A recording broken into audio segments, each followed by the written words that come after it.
Do I go now? Yeah, now you play the 1, 2, intro. 3, hit it. Is this real radio? Well, some folks say My that Saturday grown-up men are still just still the little best, boys. That really the only difference is the price of our toys. We go for macho symbols like guns and running shoes. Pickup trucks, hunting ducks, and power tools. Power tools. Hey, good morning. Welcome. Power tools. Saturday's Home and Garden program brought to you in part by the Michaelis Corporation. Water, storms, fire, and wet basements. You can plant a garden, fix your car. Life happens. Michaelis happens to help you through it. Allison, you You're don't no have to- Ethan. Don't let him drag you into that, Allison. You are no Ethan. I am no Ethan. So where is Ethan? Ethan is out today. He's with his family, and Terry is also with her family. Her sister bought a boat. So they are Big news in Terry's family. big news in the Stacy household. Yeah, her sister bought a boat. So they're on the lake today, I believe. So That's really pretty funny, That's Allison. hilarious. What's big in our family? My sister bought a boat.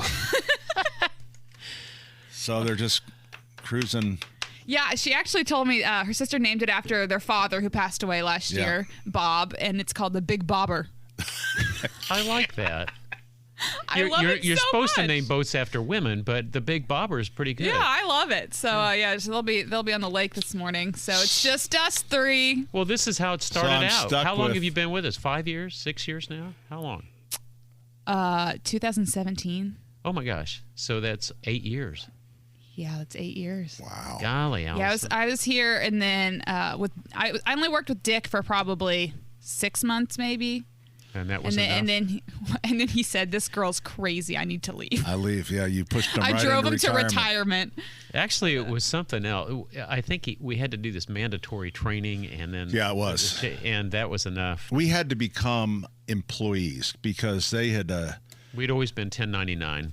right, and I think they got in trouble from the IRS because they said, "Hey, so you have contract employees that have come in at the exact same time into your business for over 50 years now." It seems like that's an employee. Well, when we're hired that way, then they don't have to pay Social Security taxes Sure. and all that type of stuff. And I understand the drill, but really, we're part-time at best. So And short-time at worst. So because Dick is the gentleman that he is, at the time it was Emmis, and they said, "Hey, you got to come in for onboarding."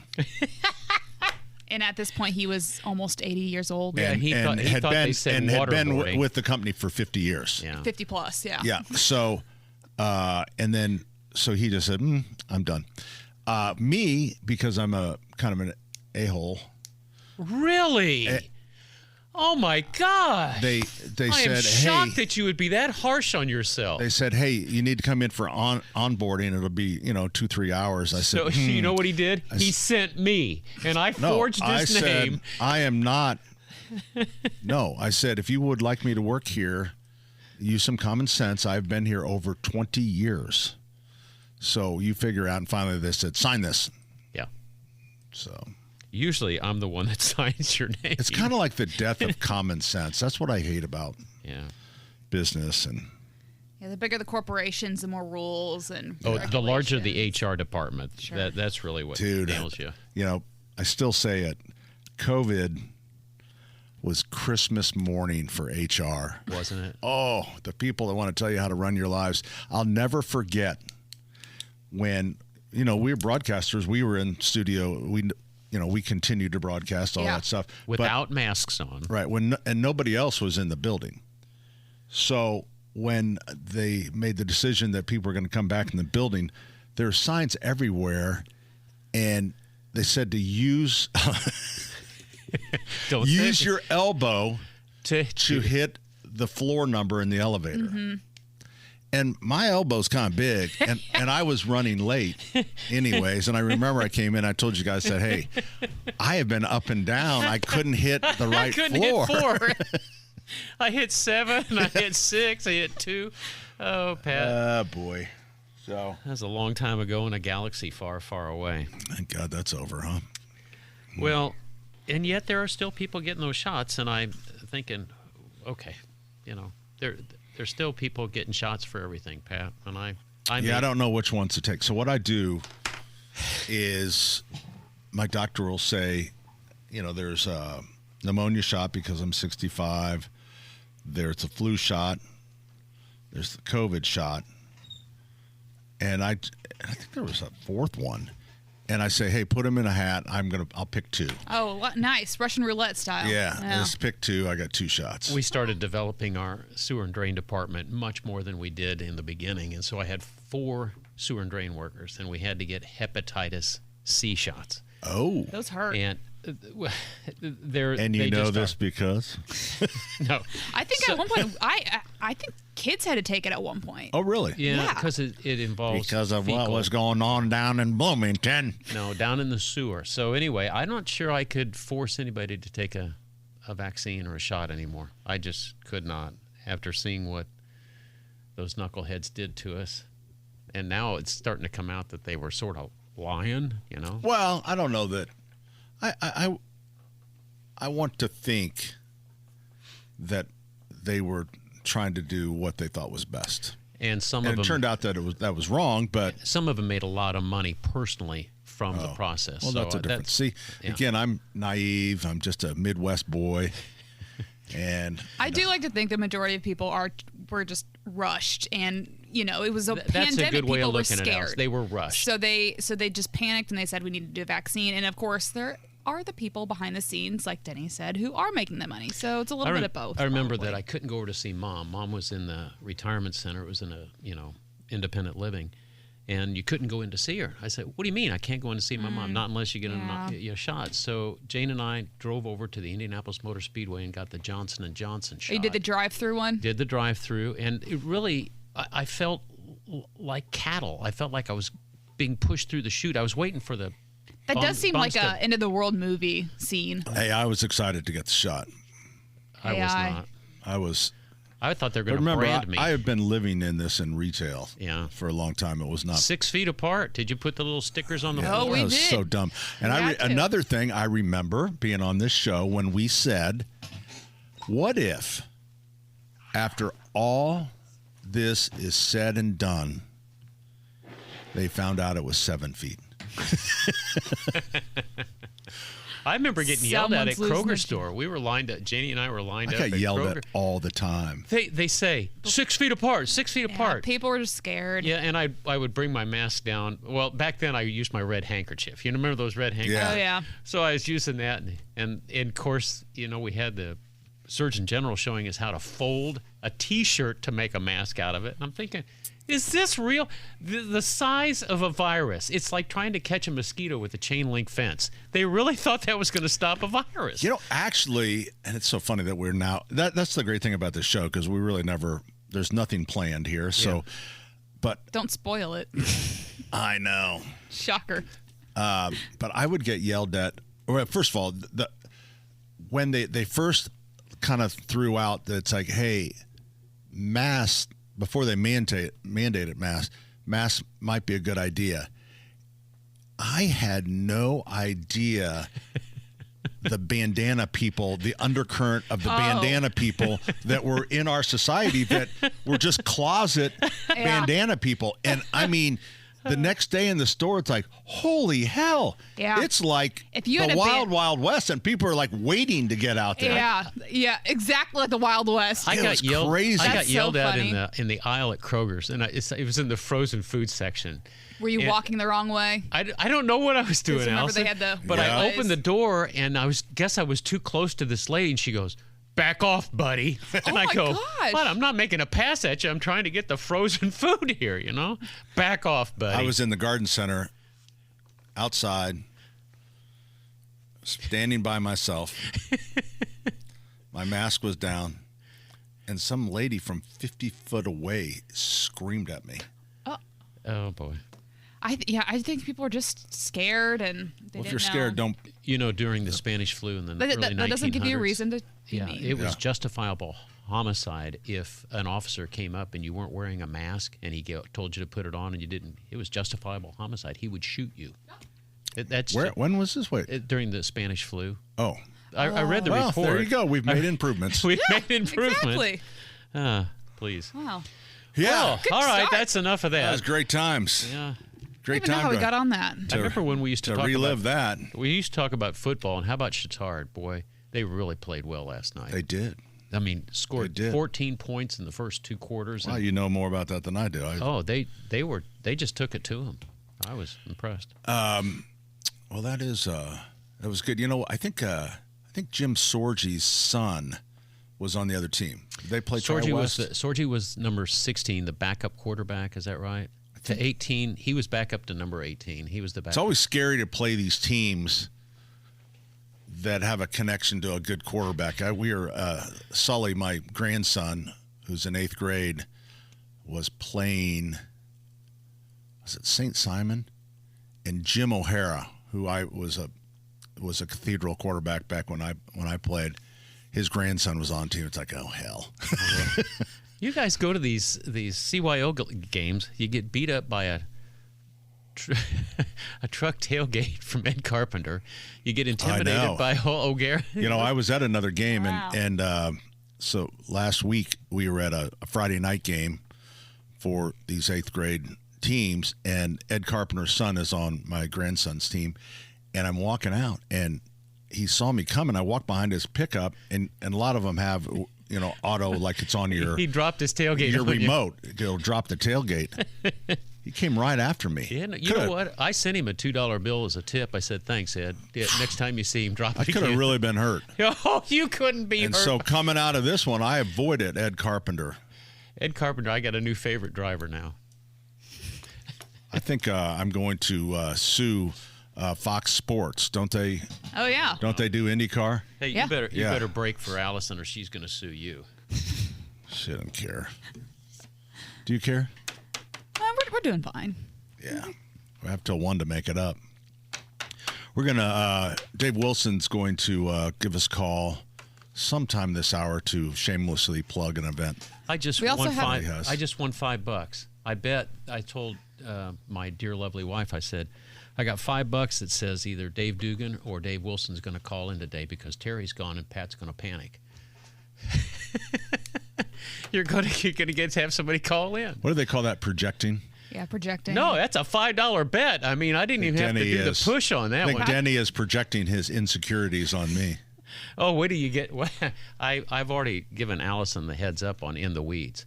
Buddy, you've got just buckle stellar in, stuff buddy. to pick from. I want to tell you, too, you were very funny last week with the thread through the show of trying to.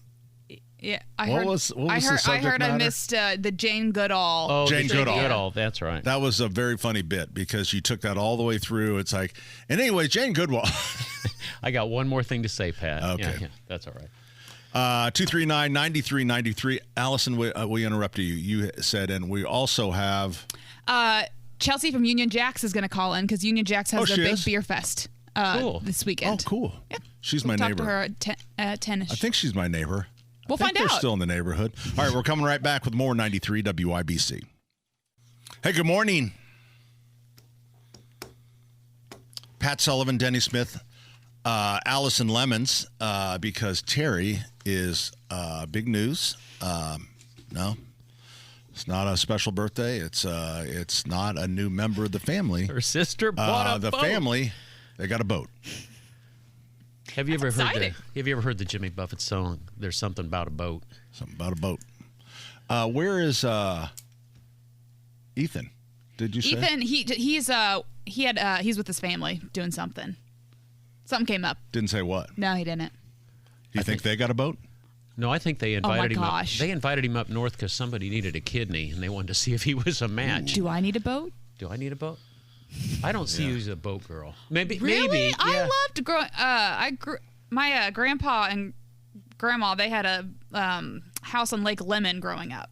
And did you do the tubing? Did you do all that stuff? Yeah, we didn't do a lot of tubing. We had the paddle boat, and they had a pontoon. Okay. That was always fun. Wow. I like being on the water. I wouldn't want to drive the boat. That would scare me.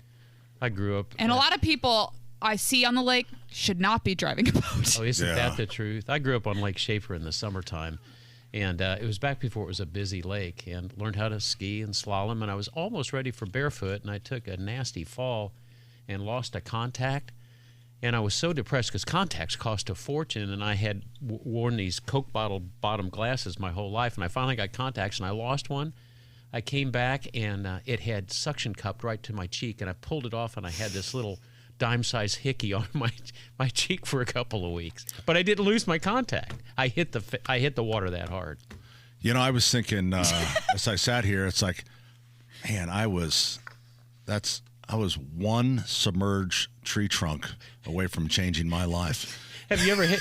Well, listen, if you're skiing eye. and if you hit a submerged log like that, dude. it'll knock the snot out of you. Oh my goodness! Oh, I know it. And then when I think about Lance, my favorite plumber who barefoot skis. I mean, he's nationally ranked.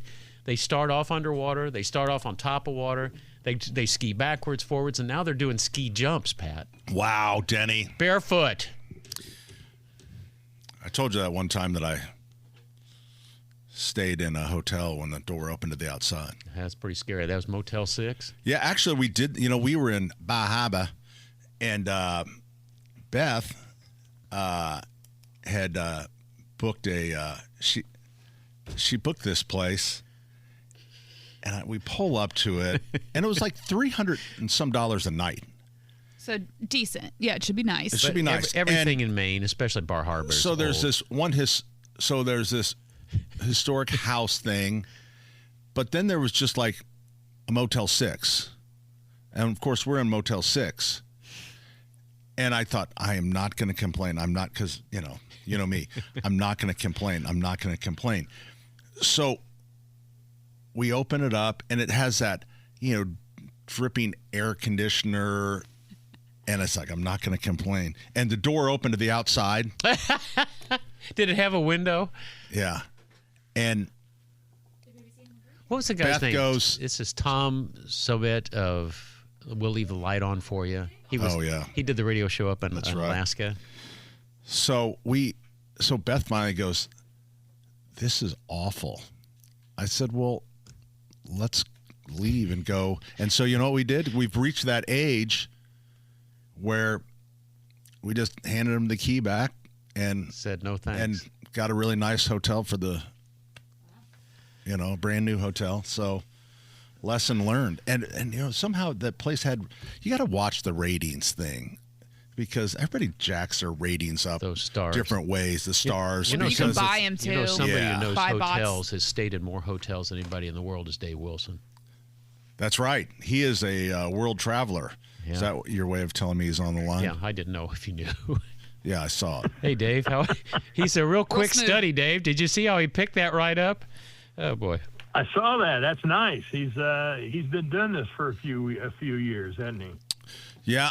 I was gonna say I was gonna hold him over so that we have more time, but we'll just go long on this. Oh, works for me. I mean, he's getting into my In the Weeds segment. All right, Dave. That's right. That's Dave, good. well, let's let Dave choose it. Dave, In the Weeds this week, we get to choose from What Do Fish Do in the Winter in Indiana, Odd Facts About Bunny Rabbits of Indiana, or Most Common Roadkill by State.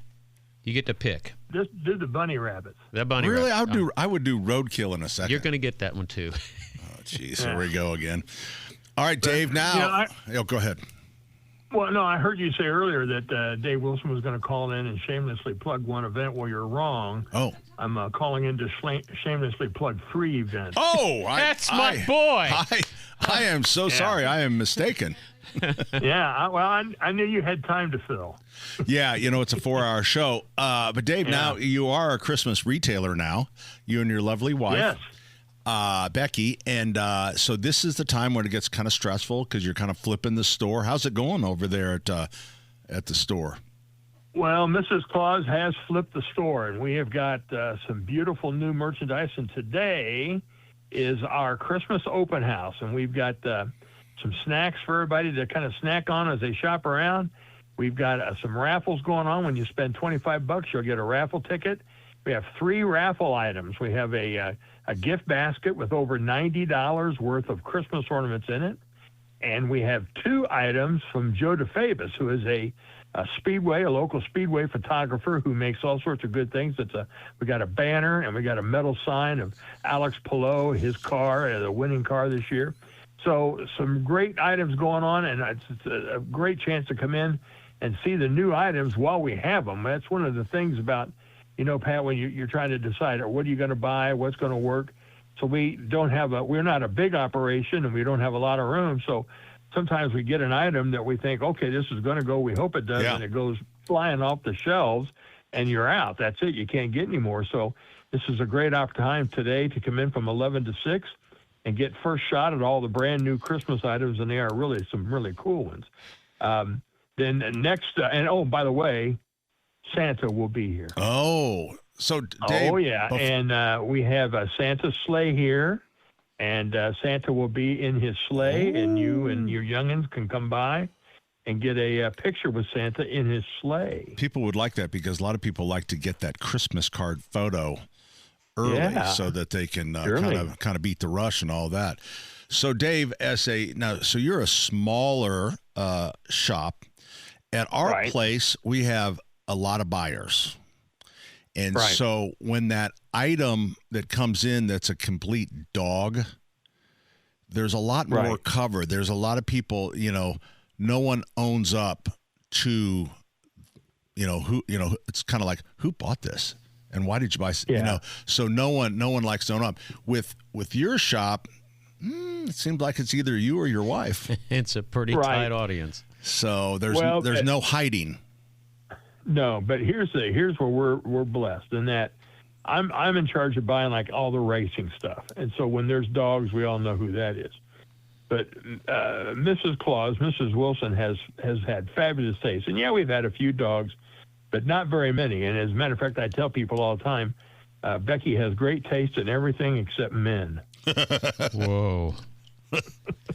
So, but Dave, I think, weren't you the one that had, you came up with some snappy T-shirts? Well, we got some great T-shirts. Yes, some new T-shirts. No, this is last year. Didn't you have to close out some of your T-shirts? I think the T-shirt business is really hard. Really hard. Yeah. Well, that's one of the, we did have to close out. We had some T-shirts that didn't, that were great to me. And I knew I was going for a niche audience. It's like in 1982, there was an accident coming down for the green flag at the Indianapolis 500. And Kevin Cogan turned right into A.J. Foyt, knocking him out, and then boom, and knocking out Mario. So they had to red flag the race and to clean up the mess on the straightaway. And A.J. goes bolting for the pit area. He is mad. He's out. He's broke. He's got to get... And Chris Economaki from ABC live on television comes up and sticks the mic in AJ's face and goes, "Who hit you, AJ? Who hit you?" And AJ goes, "Coogan, that damn Coogan." That Coogan kid, yeah. Coogan kid. So to Indy 500 nerds as of myself, that was an hilarious, still a great memory. So I had a T-shirt of AJ looking exasperated saying, "Who hit you, AJ? Coogan, that damn Coogan." And we sold several of them, but that is a niche. That is a niche audience. A very discounted item. I got a couple of other ones here now. Like I got one of my favorite quotes from Eddie Sachs. He was the clown prince of racing, but he had a great saying. It said, "If you can't win, be spectacular." Oh, the red ball. And we got that T-shirt. And I got an Al Unser Jr. T-shirt. And when Al won the 500 for the first time, his first time in 1992. He was so overcome with emotion, and Jack Arute asked him, "Al, you seem to be very emotional." And Al just said, "You don't know what Indy means." Oh. And I got a T-shirt that says that, and I'll talk about that a little bit more here in a minute. So, the T-shirt business, that we make the T-shirts here. We buy blanks, and we buy the transfers, so we try not to get stuck with too many in stock. We make them as we need them. Gotcha. But, that's a fun deal. But, selling, it is so much fun when you do find something and you put it on the shelves and people, "Oh, that's beautiful," and they love it. And it's very rewarding unto itself, just seeing people happy with the stuff you brought. You know what? Other thing, and we got to get rolling, so we got to get to your next two things. But the other thing that's cool is when people see something they really like and go, I think I can get that on Amazon cheaper. That's just me. That's what I like. Yeah. Right. Yeah, that's it. Or be-backs. I'll be back. Be-backs. Years ago, I worked at a place called Henthorns, and there was a salesman there, not the salesman you and I both know, Pat, but another salesman. and he would walk a guy around for 45 minutes, showing him this tractor, new tractors, old tractors, demonstrating this, demonstrating that, and the guy would walk out, and we'd go, "Hey, Wayne, how'd that go?" And he goes, "Well, if B-backs were greenbacks, I could paper my walls with money." Dave, we gotta put you on hold for a minute, but do you remember Henthorne's number? 6345678. Oh, yeah, right there on Lafayette Road. It was Hey, fabulous. can you hang hold, on? Can you hold here, Dave, and we'll get... Yeah, I'll hold. Okay. All right. We're coming right back with more 93 WIBC. I can hear radios clicking off across the city. Only 75 more days till Woo! Christmas. The season starts. You know when the shopping season starts for like Christmas decor and stuff? Yeah. Generally, we would say, well, today at Dave's place, but generally the rule of thumb is November 1st. And everybody too always late. thinks it's Thanksgiving. That's but just too late. Not November 1st. Yeah, it is. I want to put up my Christmas tree around. Okay. Dave Wilson joins us. Hi, Dave. Hi, guys. And, you know, I've learned people shop all year long for Christmas. Of course, not. It picks up radically here in the month of October and gets busier and busier. But people shop all year long. People love Christmas, and we love being here just reminding people the spirit of Christmas right here on Main Street. And that's one of the things that I really like. On occasion, though, I'll get guys who come in and they'll just come in and they'll stare at me and they'll go, "Oh, what do you guys do the rest of the year?" You know, I go, well, people buy stuff all year long. They do. Course, I mean, even around the world, we were in, where the hell were in Greece, and I ran into a year-round Christmas store. It's just, yeah.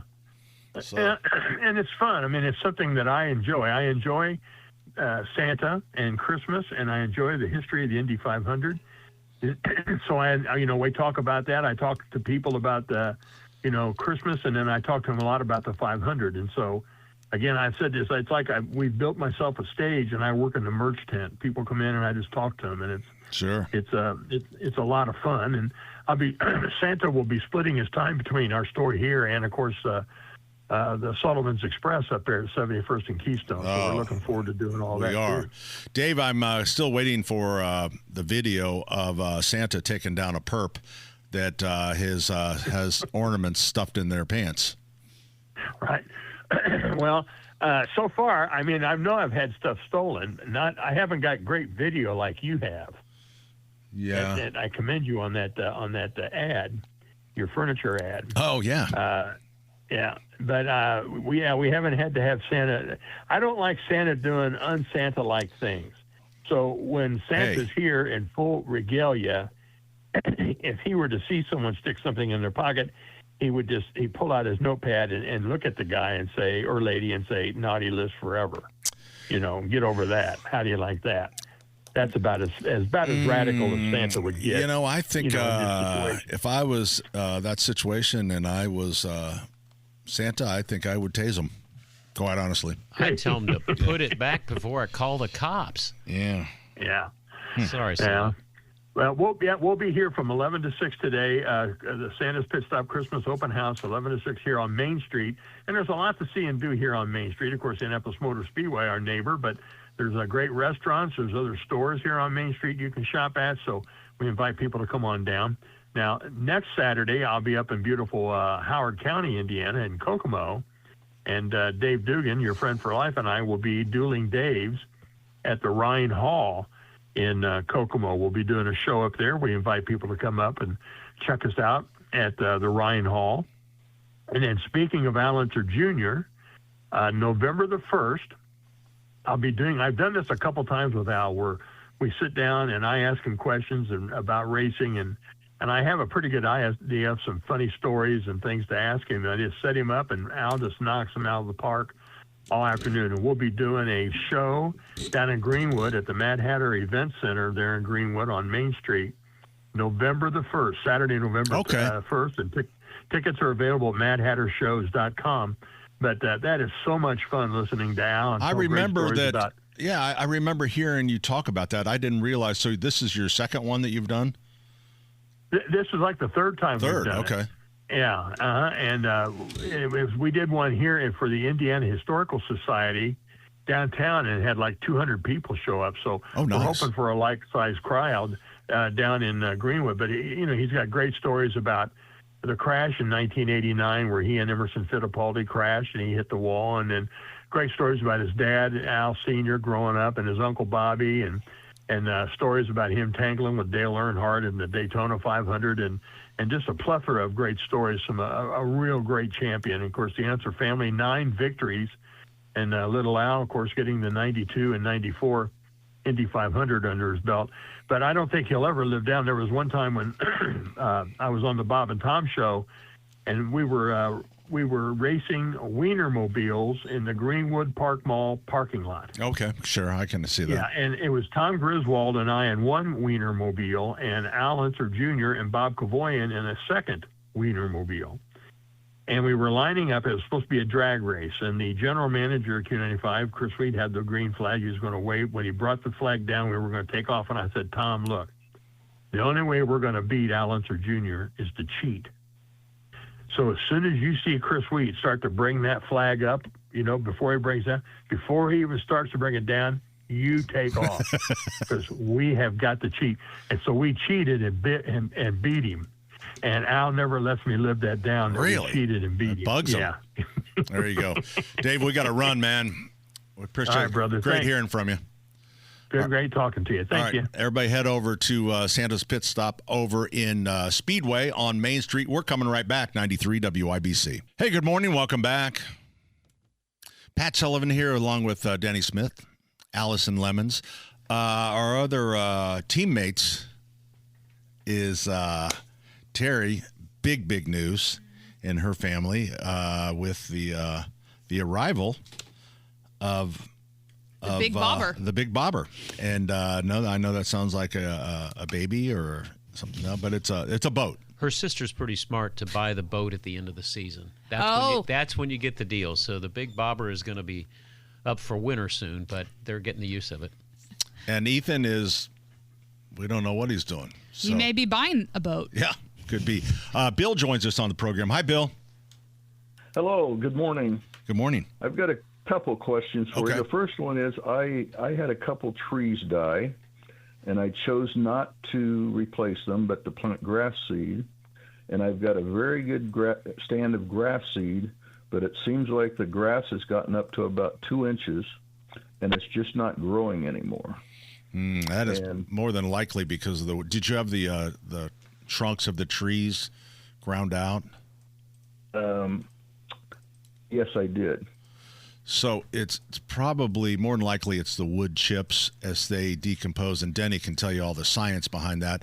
But basically, what it's doing is those chips are stealing the nitrogen from the grass plants. So what you need to do is over-fertilize those areas With nitrogen.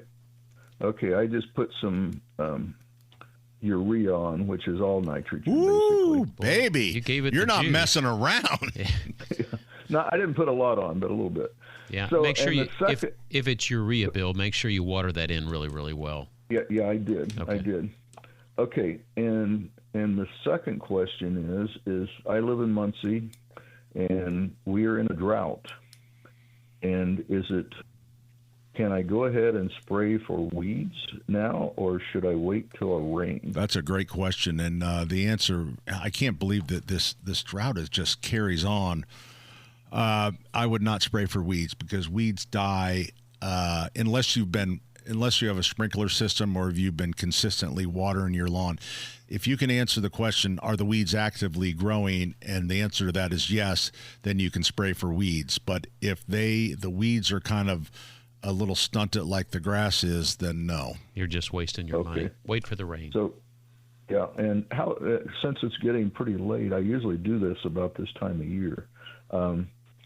How late can you spray for the weeds? Well, you have plenty of time on the weeds. So as long as they're actively growing, you can kill them. The movement in the plants is down toward the root. So for a more complete kill, that's all great. What you do have to, for everyone listening, what the time is ticking is on planting grass seed. So I've got it planted and it's up. So yeah, you're in good shape because really we always recommend about the third week of September, and it was like we still had a heat wave going. But share with him the watering cycle for first getting it to germinate, and then after it germinates, you got to get the roots in. So you go from light watering when the seed is germinating to a more substantial, deep watering once it's established as a turf. So, and right now, looking at the rain, I mean, we may have a chance of rain a week from today. A week from now. Somebody's not going to church. That's a problem. So, all right, Bill. Okay, thank you very much. Appreciate it, man. Thanks for listening. Okay. 239-9393 is our number. Let's talk to Fulton real quick. All right. Can we do that? Sure. Yeah. So Fulton is my buddy, and he lives up in Cicero. And I talked to Fulton's mom the other day, Emily, and I said, "Hey, Emily, what are you doing?" She said, "I'm in the car hiding from Fulton." Wow. Is that true, Fulton? It's true. At least he's honest. Yeah. What's going on, man? Yeah. Well, I'm going to the Colts game tomorrow afternoon. Gonna go with my music therapy, and we're gonna have a good time. That is great. How many of you guys are going? We've got another friend of ours, Brendan. He's gonna go with us to the Okay. Colts game, and Well, good for you. The roof is going to be open tomorrow. yes, it is. Yeah. That's what I heard. So, So it'll be great. All right, what else is going on in your life? We got about 2 minutes for you, okay? well, I am getting ready for the big musical coming up next month. Singing in the Rain. Mm-hmm. Yep. And you're the policeman. All right, Yes, I buddy. am. Hold on, Move it. wait. Hold on. Okay. Let's let Fulton recite Yep. one line from his perspective as the policeman in Singing in the Rain. All right. Here we go. Oh, Whitestone Lockwood. How are you, Mr. Lockwood? Just fine, Out for a thanks. stroll? Yep. Anything I can do for you? And you, young lady, you sure, lucky lady. Good night, Mr. Lockwood. Well done, Fulton. Nice job. Well done. I can I see don't you need Did on you to try talk to no Broadway. more, so I was I trying. think I got it on top of my memorized the All right. script and everything. So November 1st, the tickets go on sale. And where is this? Where's your? That's going to be performed at? It's going to be performed at the White River Christian Church in Noblesville. Okay, White River Christian Church. It's on I forget what street. That's that all is. right. People on can White River. people can or something Google like it. that. It's They on don't- White River. They don't know. They can find it. But we have JMV Takeover tonight, Okay. and I think it's playing 80s or 70s tonight.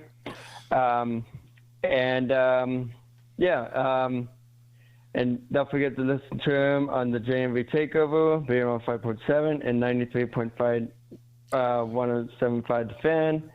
And you're Got listening it. to Home and Garden Show, WIBC, and the Machetes happens to help you through it. With There Pat you go, Sullivan and brother. Dennis Smith and Allison. Woo!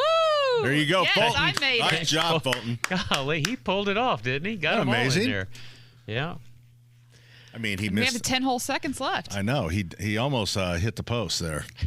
So we'll just wait here. All right, hour number 2 is coming up. 93 WIBC. Hey, good morning. Welcome. Hour number 2 of Saturday's Home and Garden program, brought to you in part by the Michaelis Corporation. Water storms, fire, and wet basements.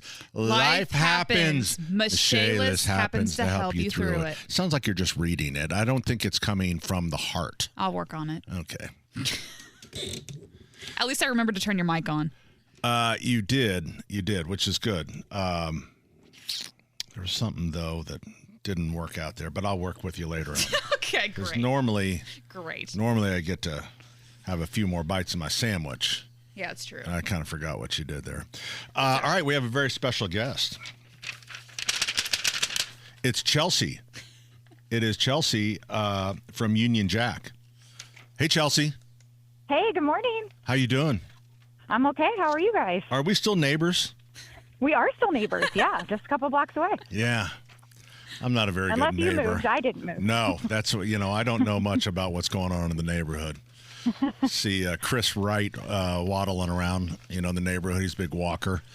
But I come in late. I leave early. But it's Yeah, good I to get know that. that we're still neighbor. Well, yeah, you do know that. You do know Yes, that. I know that life. So this is a really fun festival today, and I've never gotten over there, but this is right up my alley. Tell everybody about the beer fest today. Yeah, so we have our 10th Pumpkin Cider and Fall Beer Festival out at Opti Park today. It started 13 years ago as just a pumpkin beer tap takeover, and it just kept growing. So now we're at the park, and we have pumpkin beers, ciders, fall beers. We use our catering license so we can actually buy all the beer and curate the list. And it's all like s'mores flavors and ciders and seltzers and pumpkins and just all the flavors of fall today out at Opti Park to sample. At one crazy time, though, it was all pumpkin beer, right? That's so. Yes, the first 3 years were all pumpkin, and, then we that was expanded it. insane because it was I love pumpkin beer, but you can only do so much, right? Yes, and they all start blending together. Yes. So what's the split? Do you know how many beers will be available? There's 98 total. It might be 94. Wait a minute. Wow. 99 bottles of beer Hold on on. the wall. Pretty much, yeah. And there's 40 of them are pumpkins, and then we split pretty evenly the rest of the 50 between cider, seltzers, and then fall flavors. So what's the hottest thing among younger people? Is it the seltzers? Is that what everyone's into now? Yeah, it's really a mix. We've seen definitely a change over from all of the beer drinking more to the seltzers, especially the seltzers and ciders, where if you have a gluten intolerance or anything, those are super popular. So we've really increased that because it seems like the market's really shifting that way. So, all right. So what time does this thing get underway? 2:00? 2 o'clock is VIP entrance, 3 o'clock is general admission entrance, and it goes until 6 o'clock. Okay, so and what does it cost to get in? So I'm looking at this. I see VIP is $70. That's at the door. If you do a pre-sale, I think it's $55. Can you still do that online? 40. Yes, you can until 1:30 today. I highly recommend just going to fallbeerfest.com and buying your tickets there. It makes my life a lot easier if you just go buy them online, and it saves you a lot of money. Yes, it does. All right, so general admission is $60, and then DD is a designated driver. Designated driver, yeah. So we've got some non-alcoholics and some sodas and waters and things in a tent for designated drivers to reward them for keeping everyone safe today. What kind of snacks do you have? Any snacks out there? Union Jack's food truck will be here. So we've got all kinds of pretzels and nachos and fish and chips and all the goodies. Okay. So if you've never visited Union Jack's, they are now across the street in Broad Ripple from where they used to be. We spent a lot of time in Union Jack's because we used to have a beer club there. Yep. And Thursday nights was beer club, and I will happily say my name got on the plaque twice. For what? You had to drink 85 beers. Oh, over a period of time. Yeah, it'd be bad drinking them one night. But what was fun about ours is that we did it. It was a blind beer club. Highly recommend it. So Union Jack's just had a card with 85 numbers, and you would just go, I'll take a 17. And you don't know. It might have been a Coors Light or it might have been a dark stout. I thought you were going to tell me that they were labeled with Braille.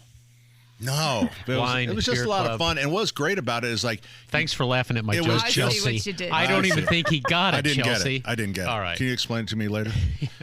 So it was just a fun thing because whoever showed up. Nobody called and say, "Hey, are you going?" It was just Thursday night. So, and Union Jack's was always ready for us. They always had a table for us. Oh, that is a lot nice. of fun. So love it. Well, there's still a table for you if you ever want it. Look at you. We'll pop save in one. there. So, how many years has Union Jack's been in business? So I got to do the math, 1979. So what is that, 40? That would be like 45, 44. 45, something like that, 45, yeah. We had you and in then Jay and I Speedway. have had it. Yeah, we never did. Jay and I never did own that one, but Jay and I have owned Broad Ripple for 13 years. So there you go. we've been at it for a minute. Well, Fun good place. for you. So, again, reviewing today. Oh, tell everyone where Opti Park is. For a lot of people may not know. Yeah, it's at 780 East 66th Street. It's just south of the Art Center. It's where the Broad Ripple Art Fair always is. Okay. And so it's going to be a beautiful day. Perfect day. It is, again, it's the Union Jack pub in Broad Ripple. So their truck will be there. It's the Pumpkin Cider and Fall Beer Fest, and it's a ton of fun. And it goes from 2 until 6 o'clock. 6 o'clock. There you go. All right, Chelsea. Thanks, neighbor. Good luck. Neighbor. Thank you so much. Appreciate you guys. All right, good luck to you. Good luck now. Thank you. Take care. That'd be a fun event because it's unlimited tastings. You don't go crazy, but And I love cider. Do you really? Ciders are fun. Have you ever had hard cider? That's what I'm referencing. Oh, okay. I'm sorry. Oh, I'm sorry, Allison. Old wholesome Denny over Oh, there. boy. My Apple cider's grandma. good. Allison, too. I've underrated you several times. I've always loved a good cider. My grandma would get the fresh apples. We'd squeeze them right there on the front porch. All right, that's enough. Okay. Isn't it true though? The kids are kind of drinking the. Oh, the seltzers. Yeah, seltzers? I would definitely say beer's not really the go-to anymore. Yeah. It really is seltzers, and I don't even really. I guess cider somewhat, but I don't know if it's just because it's beer's so heavy, and people are all on these diets now. I don't know if it's the hangovers Beer are is still easier an with beer seltzers. is still I'm an not sure. acquired So what's a taste. seltzer? I'm sorry. I'm just saying that beer is an acquired taste, and sometimes you lose it, and you want to try something else, and you don't want to go back. Yeah, that's what cider's allowed. I think now. that's why my dad always he'd always give us a little shot glass of beer when we were kids. I think he wanted to develop that taste for us. I shouldn't say this because sometimes my mom lives. The only time as kids that we were ever allowed to drink beer is on Fridays when we had fried fish. And they had to be bass or bluegill or crappies. I mean, you couldn't be fish from the store. She'd give us a little shot glass of beer. Aw, that's kind of cute. All right, back to what's the alcohol in these seltzers? It's usually vodka based, and it's like carbonated. Okay, it's carbonated. interesting stuff. Usually fruity flavors. All right, 239-9393. When we come back, we have Russell, we have Otis, and then your call 93 WIBC. Hey, good morning. Welcome back. I'm Pat. Hey, I'm Denny Paul. Allison. I'm here as well. My name is Allison. Let's work on that. Hi, Allison. Hi, Allison. So our friends, again, if you're just joining us, Terry Stacy's family has some really big news. A new member of the family, Baba Louie. The Big Bobber. Big Bobber. And it's a boat. And man, it's a beauty. And so Terry took the day off to Celebrate the birth of the boat. celebrate the boat. We don't know where the hell Ethan is, but we do know where Russell is, and he is on with us. Hello, Russell. Good morning. How are you? Doing well, thank you. I have an alternate eradication method for ground yellow jackets. Oh, good. To share with you. Yeah, love to it. Share with you and your listeners. Anything illegal that can't be done by anybody? With the right equipment, it can be. Okay. We just don't want to get it in trouble with the EPA. Yeah, like we got that phone call, and we don't want that. No, call we again. did not. JMV though, JMV was always promoting, gasoline, stuff like that. It's like, we don't really care for that as much. Well, here's the thing: if mosquitoes are the summer's hecklers, then the yellow jackets are the bouncers. At the end of the year, look here at they you. come, and they're nasty. All right, Russell, let's go. What do you have? It was the nest was well established when I found it, and I went to my favorite raid wasp and hornet killer, and it didn't seem like it wanted to touch them. Okay. So I built up a little chimney around the hole with 4 bricks, just one level high. Okay. Then I dug out my late 1970s 3-acre, 4-bulb, 2-foot tall bug zapper. And I set that bug zapper down over top of that kidding me. those 4 bricks. Then I plugged it in only during the daytime, forcing those yellow jackets to come up through that zapper and down through it to enter and exit the hole. And after about 5 days of electrifying sounds, they were all gone. Oh, Russell, my God. You get the Wow. prize. I don't care You whatever do get the calls we take prize. today. That's it. Caller of the day. Wow. That's, first of all, ingenious. And just to think of that and to create literally a death chamber. Here's the one thing. I wouldn't want to be a teenager in your house and come in late. No That's kidding. what I don't want to do. Oh, my goodness. Wow. The teenagers are well gone with their own family. Yeah. That's why he has time to do this. Yeah, exactly. And I love good it. job. Now, did you take any video? I tried to take pictures, but no, I didn't take any video. Speaking of zappers, have you seen the new things where they use these paddleball rackets and they're electrified, like you can swat at a bug and it kills it? Oh yeah, I've seen that. Well, now they're playing tag with those and touching each other on their and it does zap you. I mean, it's a good voltage, very low amperage. So kids are playing with those to. You know what? Maybe we could play with a couple of them, Denny, and we could kind of convert them and just get a 100-foot extension cord. I have a go shock after each collar. other. I would be glad to do shock collar stuff with you. I control your shock collar, you control mine, and we'll just see To how the death. To the death. Russell, I had another question for you. What time was there a certain time of day where it had the most activity? Well, they were most active during the day. So but any other part, morning or afternoon, or just the same?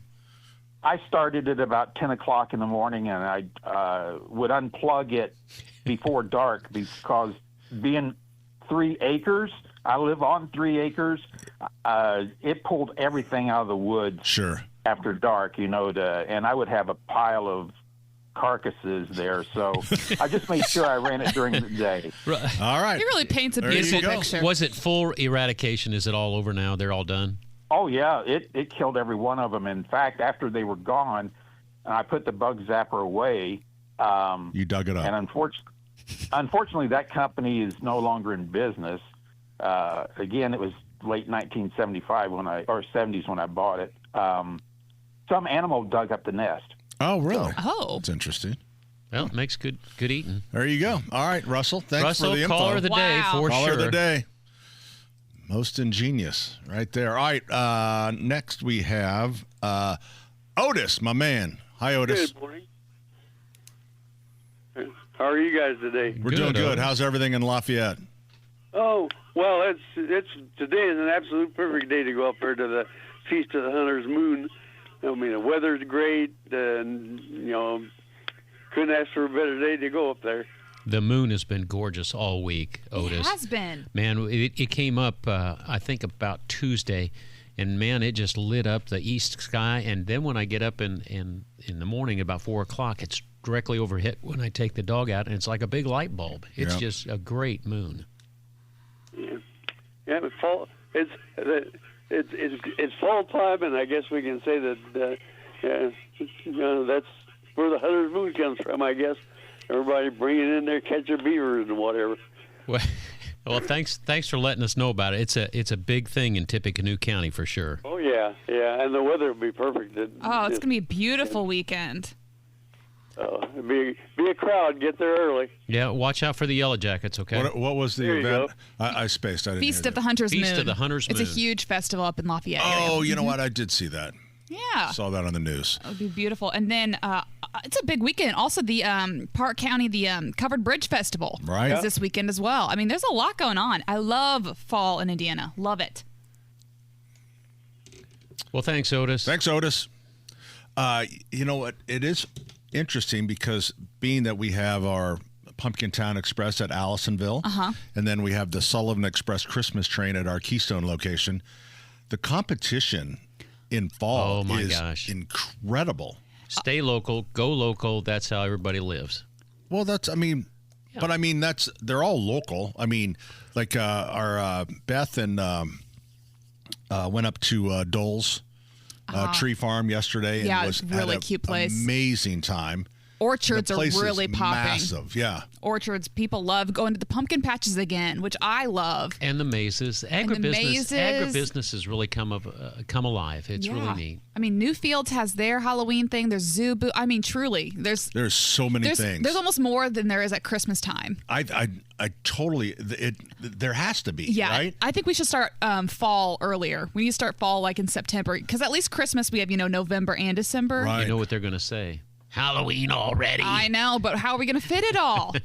I don't know. It's fun. Well, yesterday I flew the gyroplane, and I flew over a couple of the mazes. And what they have now is they have this great big watchtower in the middle, so you can climb up in case people get lost. They need to find a way out, so they have a spotter up in this great big tree house. Oh, do they really? Yeah, in case people get lost. What do you do? Call? I don't know what you'd do. I would love that job. You would love that job? I think I would mess with people a little bit. I think just a little bit. I don't really like the idea of a maze. I don't like to be out of control. Like, it would scare me probably. Well, but it's not. I mean, all else fails, just walk through the corn. It's not like enclosed, you know. Oh. You can cheat. It's okay. It's right off the runway. It's real easy. You take off, and if you want to go there, it's County Line Road, which is 1200. Which one is this one? I can't remember the name of the place, but it's 1200 East, and you go straight up 4 miles north of 32, and it's a beautiful place. I can't remember the name of it. Jane will text it to me in a minute. I'm sure she will. Yeah, I'm sure she will. All right. Let's see. We have. Let's take one more before we go here. We have Steve joining us on the program. Hi, Steve. Hey, Pat. First of all, I want to commend the mayor of Pumpkin Town. The roads are perfectly smooth. There's no construction still ongoing. The streets are clean. Really great leadership there for the mayor of Pumpkin Town. Yes, really the mayor got all the road construction done before the season started. And he filled the potholes up with pumpkin pie. That's right. That's right. That's right. And by the way, Pat, Maggie's tomato soup, cheese curds, and salad were amazing yesterday. Oh, is that right? I mean, just top notch. Yeah, the food at so if you go up to Pumpkin Town, you can eat it at Maggie's, our restaurant there, or when you go to Pumpkin Town, there's food as well, but there's some really good food at Maggie's. It really is. Great salads. Allisonville Home and Garden. Yep. Here's my question today, because eventually the weather will get colder, and I'll need to put my lawnmower away, and I'll need to get my snowblower out. What do I need to do to get my snowblower ready now while it's still nice outside? Steve, I just put mine on the tractor. I just sent you a picture of it. And you the biggest thing for that is it's sat all winter or it's sat all summer, and you need to hit the grease zerks.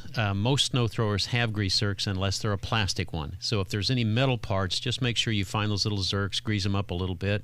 If it's a 2-cycle, get it started. If you can't get it started, pop the plug, put in a little bit of raw gas, just a little bit, or some starting fluid, put the spark plug back in, fire it up, because that 2-cycle oil can really gum up the carburetors. Other than that, hopefully, I know Steve, and I'm sure that he stabilized the gas situation when he put it away. Correct, Steve? No. Maybe. Bronny Arzak, I know you didn't do that. Anyway, pop the plug, and sometimes you can just put in a new plug and it'll fire it right back up because the spark plugs get gummed up. But that's it, buddy. Well, great. Now, because, you don't think about getting that snowblower going until the snow starts, and then you're out there and it's 25 degrees. Exactly. What year are we planning on having snow? It's not really a big. Did we have snow last year? We did in January. I never remember year to year.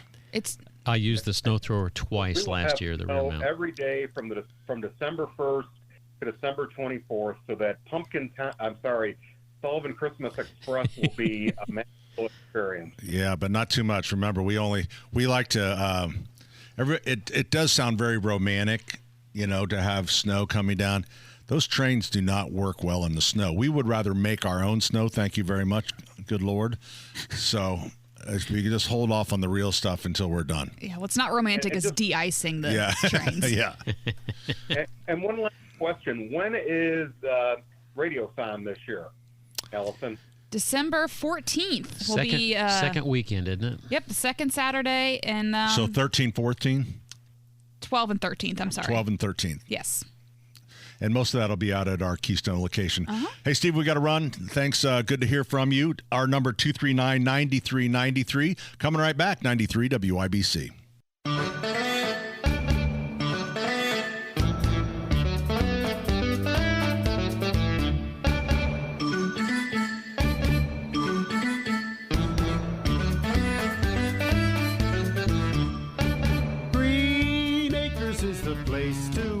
Ladies and gentlemen, boys and girls, we put it off as long as we could, but right now it is time for In the Weeds, unsponsored, I might add, with Denny Smith. All right, Allison and Pat. Now, Dave wants to learn about bunny rabbits. I'm going to give you two other choices. What do fish do in the winter in Indiana? And this is a fun one. The most common roadkill by state. I think we got to do roadkill. Roadkill. I remember the first time Allison came and we did the weather report, and she had to get roadkill because she had to get the squirrels' tails. Yeah. I thought it was being hazed. I thought you were just part of the job. All right. Most common roadkill by state. In California, what is the most commonly reported roadkill mammal? Republicans. Is it, is it deer? Is it raccoon? Is it opossum? Or is it squirrels? Most common roadkill. What was my 4 choices again? Yeah. Deer, raccoon, opossum, squirrel. I'm going to say possums. I'm going to say raccoons. Allison gets this one right. It's raccoons. They actually have a bureau in California that counts roadkill. It's the most amazing website. I want to be shocked by that, but it's California, so I'm really not shocked. In many southern U.S. states, in other words, Texas and Alabama, which mammal is often cited as the top roadkill? Armadillos. Okay, Pat got that one. Totally. Armadillos. Totally. Okay, which of the following states? Boom! Don't be doing that. Let me finish Don't the they question. have hard shells, too? I feel like that would really damage your car. Okay, so I'll take that one right next here. Okay, in the states within the former range of armadillos, such as Texas, which species of armadillos is notorious for roadkill incidents? Is it the 9-banded armadillo, the 7-banded armadillo, or the 11-banded armadillo? Are these all real? Uh-huh. Oh. They've got extra. Got extra armadillo. Come on, Mr. Smarty Our answer Pants. is? I'm going to go 7. No, it's 9. See, Pat, I thought 7's you a were lucky just guessing. number. Maybe that's Which why. of the following states is known for having deer as the most common large animal roadkill? Is it Pennsylvania? Is it Maine? Is it Nevada? Or is it Florida? 100% Pennsylvania. How did you know that? Because I've hit a few. Pat, you're smoking this. Are you the roadkill master? Oh, yeah. Have you ever eaten roadkill? Oh, no. Okay. No. In Connecticut, among mammals, which animal is frequently listed as one of the most common roadkill? Coyote, Skunk. moose, bobcat, gray squirrel. Squirrel. Squirrel. Squirrel. Allison nailed that one. Okay, you guys are doing A pretty good. moose? Can you imagine hitting a moose? Oh, Oh, God. my There's no moose. Is there moose? There's no moose in Connecticut. Yeah, there are. There's moose in Connecticut. There's moose in Maine, New Hampshire, Vermont. I went to Canada last week. I didn't see one moose. No. I was so sad. I thought you went to the. Oh, you did. You crossed over the bridge. Yeah. Ah. I'll talk about it a little later because I have Cool. some surprises for you. I don't think there's any moose. Okay. Connecticut. Since we were talking about the California Roadkill Observation System, known as CROSS, which species is often the number one roadkill in California's CROSS data? What, explain that. Okay, 'cause they have these jackasses that monitor all the roadkill, and they Right. put it into this database. It's called CROSS, C-R-O-S. But didn't we already guess California? No, this is different. Which species is often the number one roadkill in California's roadkill system? Is it deer, raccoons, possum, or fox? we already did this one. It's different. Why is it different? Can you explain the difference? Seriously, I don't. Yeah, we the don't difference understand. Well, between the roadkill versus okay. what they The have in their roadkill. database. All right, I'm just going to change questions. Across the U.S. for small... He's repeating it. See, that Yeah, he found out. well, No. He's Across... Uh-oh. Yeah. Are you my wife, you guys? Threw him off. This Yeah, is we what did. Jane does to me. I make one little slip. I have a really good segment going, make one little slip. Well, Jane really goes, well, good. what about? All right. Across the U.S. for small mammals, which animal That's what is happens when among you the most... copy and paste. Which animal is among the most frequently killed on roads? In other words, tens of millions per year. What state? Across the U.S. This Across is the the US. number one roadkill animal. Is it opossums? Is it raccoons? Is it foxes? Or is it squirrels? Squirrels.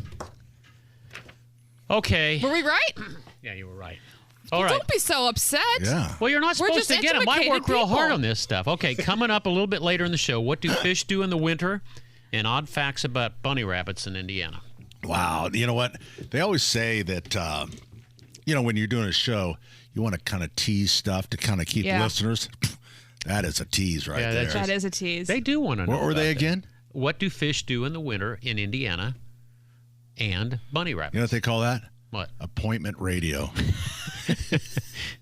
By appointment only.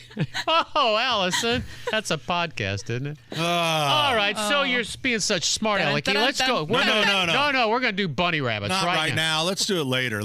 We want to tease that along. All right, we got 3 Keep the minutes. romance alive. All right, just tell me where we are in the show. Did we have a 30 break? We haven't yet. We didn't break at 30? Yes, we did break at 30. Okay. I thought you meant like the third segment. We're actually very much on time. This is when we usually It's amazing.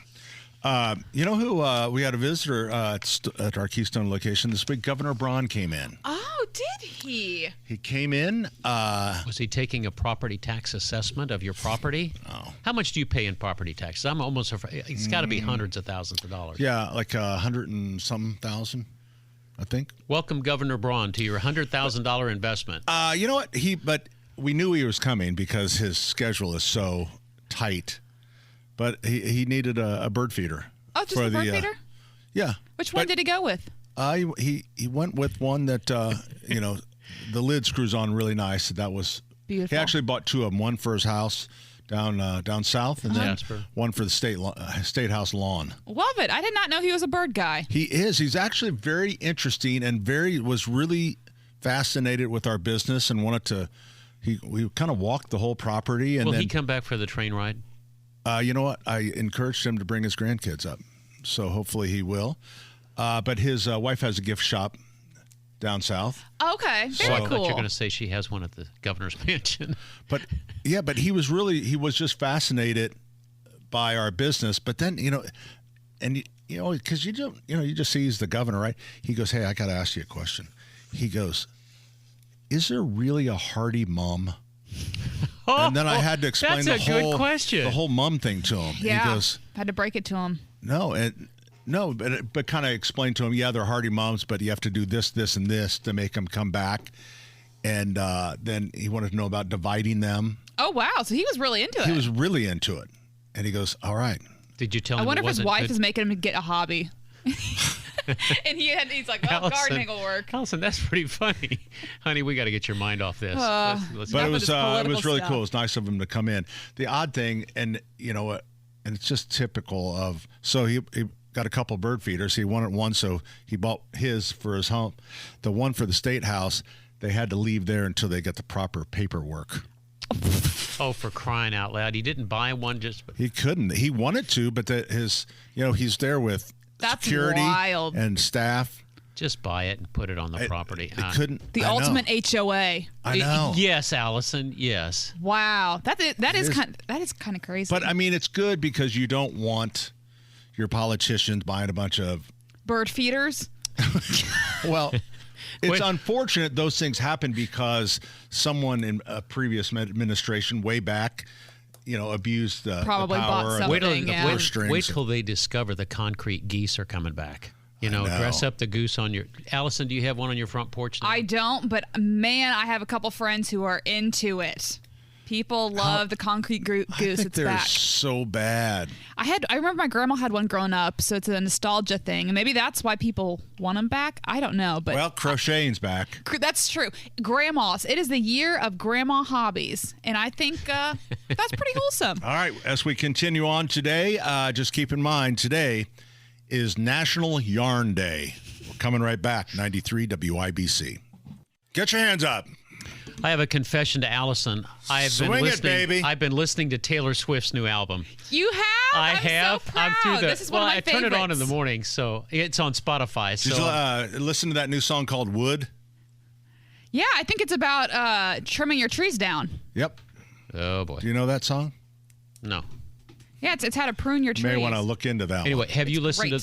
to all the cuts on the album? Oh, I've listened to it many of times. I know a lot of people don't like the new Taylor Swift album, but It's a new I era. like it. It's a new era. It's a new That's era. right. She's a showgirl. So I think it's fun. Of the 8 or 12, I can't remember how many on there. Which one do you like? I like Honey. I like Elizabeth Taylor. I like The Fate of Ophelia. Pat, what about you? I'm just kind of getting into it right now. Yeah. So I know you have Wood on repeat, so that's your big one. Wood is certainly a favorite. Okay. What about you? Ooh, it's getting hot. I liked Ophelia. I thought that was good, and Elizabeth Taylor too. But I've only gotten through half of them, and so it's fun. I'm telling you, it's a fun time. I think Jane thinks I'm nuts. She goes, "What's that?" I said, "Taylor Swift." Have you guys heard of the Beatles? I like their stuff. I think they'll make it. I do too. It's kind of cool to be on like the ground floor with a band. I wonder if they'll make a documentary or something about it. Yeah, I hope so. Angelo joins us on the program. Hi, Angelo. Hey, Alan. How you doing? We're doing good. Yourself? Great. Living the dream. There you go. LTD, baby. LTD. Yep. 74 years old and still drag racing and still working. You're the class of 69? Yes. I'll be darned. I didn't know that. I saw one of Angelo's racing cars this week at the store. The old AMC? Oh, you did?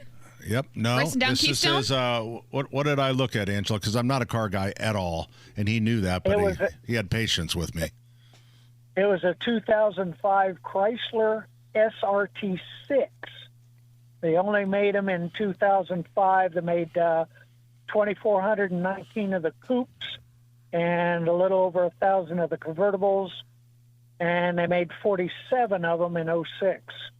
You know, Angelo, you know what my first car was in 1968?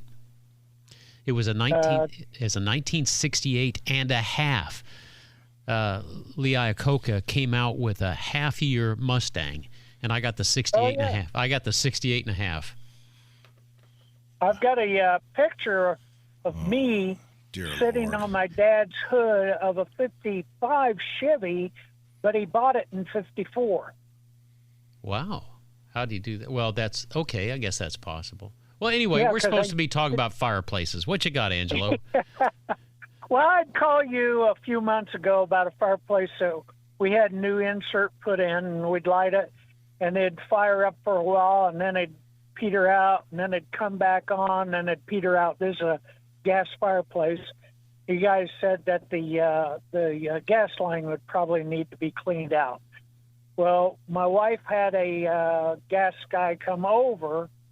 He cleaned up the area, and he said that the thing is that it's the cheap logs that came with the insert are getting too hot, so there's a safety device to shut it off, and then it comes back on as the temperature drops, and it just sounds a little fishy to me because it was come on for a few seconds, go off for a few seconds, come back on. But it just sounded fishy to me, but it sounds like I wanted to know you guys. It sounds like a thermocouple issue, but honest to goodness, I've never heard about logs overheating. I mean, well, yeah, they've got gas. I mean, they got flame on them.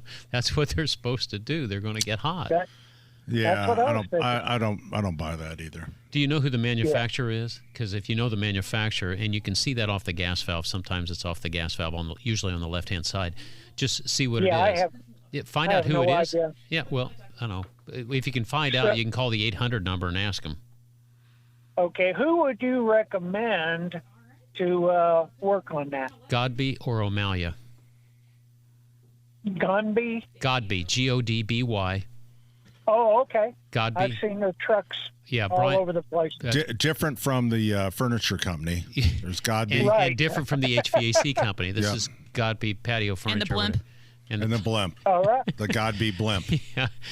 And the O'Malia folks, we got to meet them when we went to Nature Spire, and they know what they're doing too. So either one of those two, and they're up in Hamilton County too, boss. Good.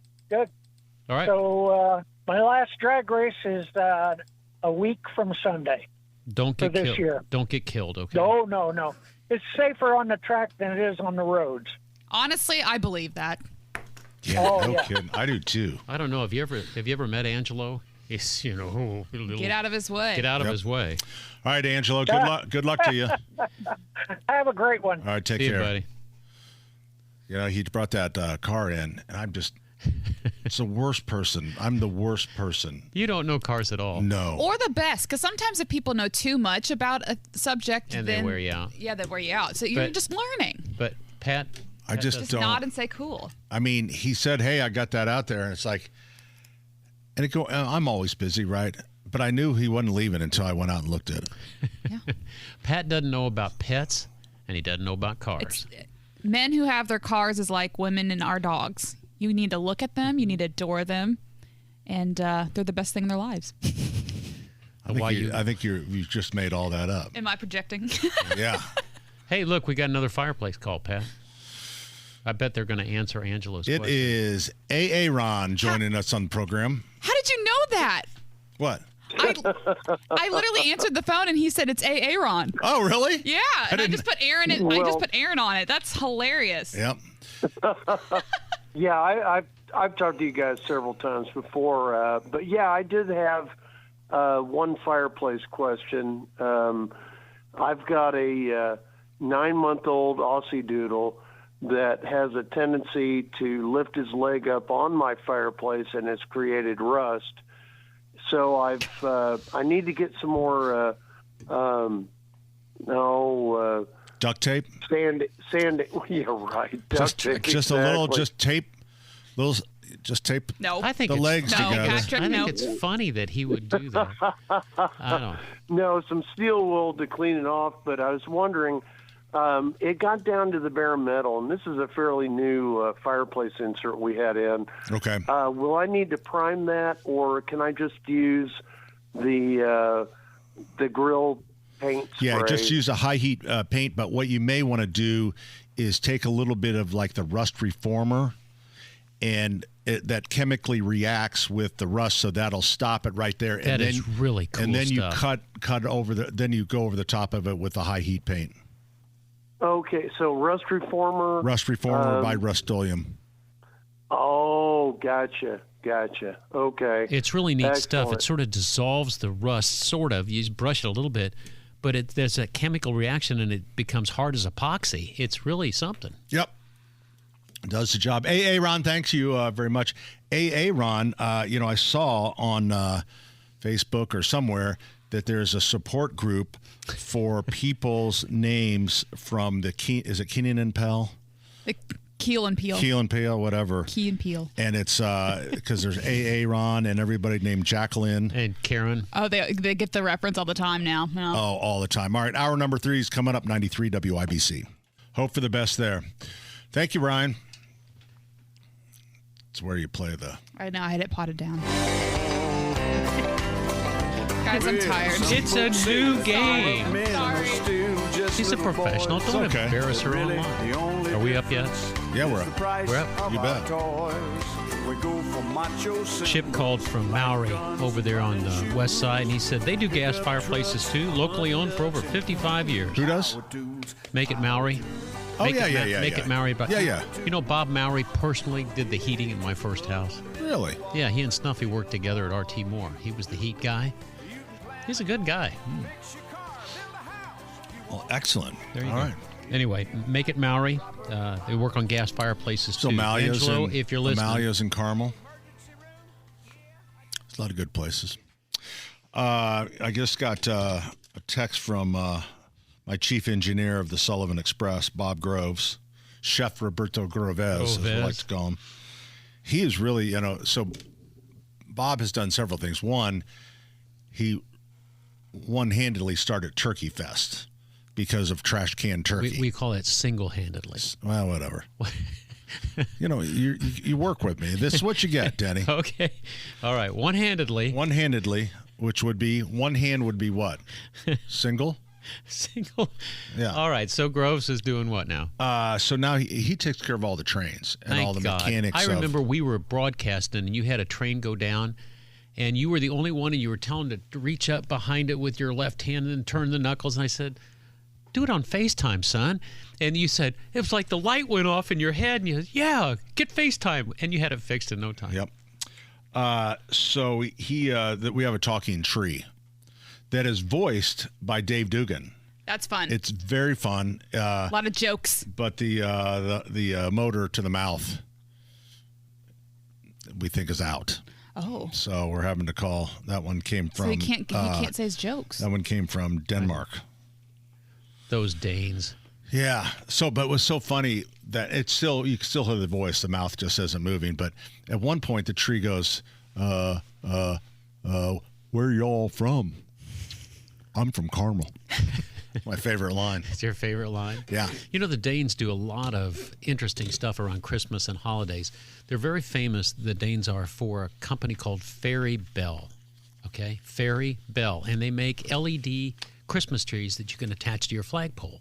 It's really, really neat technology. You can run them off your phone, and you can do multiple colors. You can do patterns and skips and stuff. But it's called Fairy Bell. Fairy Bell. Fairy Bell. I bet they made at least one of your raccoons. That they're made in China. No, they're made in Denmark. That's the whole thing. Yeah. I'll send you the link, and you take a look, okay? I've seen that before.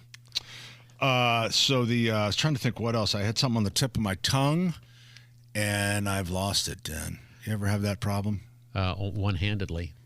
Single-handedly. Oh, you're always correct. Yo, how about this? Okay. I wrote on top of my list, because I write down ideas all week long for the show. Because I like to bring what we call the Denny's Unfamiliar with. Liar, show pants on fire. And I wrote down golf clubs.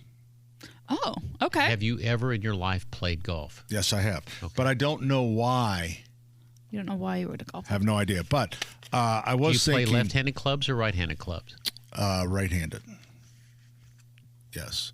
So I You're remembered. left-handed. I know. So I remember what I wanted to say because it kind of tied into the animation. We also get animation from France. And they do some stuff that our Denmark supplier. And the reason, I can't find anyone in the United States that does, this type of animation. In Europe, a lot of stores still have animation in the windows. Right. That's kind of still a big thing in Europe, where it's not so much. It's more AI stuff here, screens, projections. Right. When you went to Prague or Czechoslovakia, did you see any window? Did you do any retail stuff at all? No, we went to a great garden center in Dublin. Okay. It was really cool. Did they have animation? Nope. Nope. Not at this point. They might at Christmas. Yeah. So anyway, we get this France company just provided a whole different. They have a lot of animals, a lot of different things like that, which was really good. But it's just like what the stereotype is. The French, what do they always say? We work to live, where you Americans live to work. Trying to get anything, like if you send an email to this company and they're in Normandy, you send an email, maybe 5 days, you'll get an answer. So we have a shipment that we're waiting on, and we wire the money to their bank. That sounds stressful. They call us like, we did not get it. And so it's like, oh, that's hogwash. Wait, we get all the information from our bank. It's like, here it is. They still haven't got their money, whether it's the bank. So now we're trying to recall the wire to resend it. But here's what my real point is. We do not have to worry about France taking us over. Those incompetent boobs, they get an IBAN number. When you send a wire, the frogs don't get it. I have sent money for gyroplane stuff. You send it to Italy, the Italians know how to get money. The French can't find their in a well-lit room. They need an IBAN number. It's like we've only ordered twice from them, and we've had issues both times. IBAN stands for International Bank Account Number, and it goes right along with all the other accounting stuff, but it clears their jackasses. No, it could be their bank, too. They just haven't got the money. Well, then their bank is Yeah, it's just culture, too. This is modern banking 101. Isn't that what was the was it a Netflix series? Emily in France? Emily in France was about. Emily in Paris. I'll tell you how screwed up France is. Macron, the president of France, has had 7 prime ministers. 7 prime. He's firing them like they're gas stations. I have a question. How does that relate to golf clubs? I don't know. Golf clubs still remains. Oh, okay. On the top of my list. Okay. And I do not remember what about golf clubs that made me interested. Well, so it might be tonight. At 2 a.m. You remember. I'll put it on our Facebook page, Home and Garden Indiana. Do a live broadcast. Yep. When I remember what I wanted to say about, and then I look at it and go, golf clubs or golf clubs. Oh. Is it a physical tool to hit the ball, or is it a place to go to a club and get a beer? I see where you're going. That went right over my head. So, golf club? Or is it a nice sandwich? Oh, Allison. Yeah. Three-dimensional thinking? Man. That's an IQ in the 130s. I don't know where you are, but that's... I don't understand. Hey, I just got a text from a friend. So I just got to work and had to turn off your show, but I'm dying to know, what do Indiana fish do in the winter? Coming up next, right here. Let me show me that text. 'Cause I don't believe you. It says from Mom. Yeah. Okay, so I got to work. Oh, this is from Faith. Faith, you are such a suck-up to Denny. That's what I'm telling you. All right. Faith from Chatham Homes. Chatham Homes. On right off Mass Ave. They moved. They did. Did they move? Oh, I didn't know that. They got Faith went down there and finally got her building permit. I think she was sweet talking them, but she said a woman finally helped her get her building permit. It's where they moved to? Carmel. It's the old Carmel Music Store. Oh, that's right there cool. on Main Street. It's a beautiful location, but they had to remodel it and do a whole bunch of stuff. Yeah. They had a really cool downtown, but that's a good spot, I imagine. And oh, I bet. Yep. you know, somebody was beating up on Carmel, and it had gotten a lot of trending. You know, it's like this guy said, "I went to Carmel," blah blah blah blah. It's like, dude, get off Carmel's back. They're consistently listed as one of the best places to live in the country, and there's a reason for that. And the Swim City, Indiana, or in the world is so true, or USA, and they're having the big swim finals there at the new natatorium. Yes, and I'm not sure it's a great investment of my daughter money, but Maggie, my granddaughter, swims for Carmel. She does. That's and so cool. She got to be when the big championships were downtown last year, or was it last year? And they're coming back.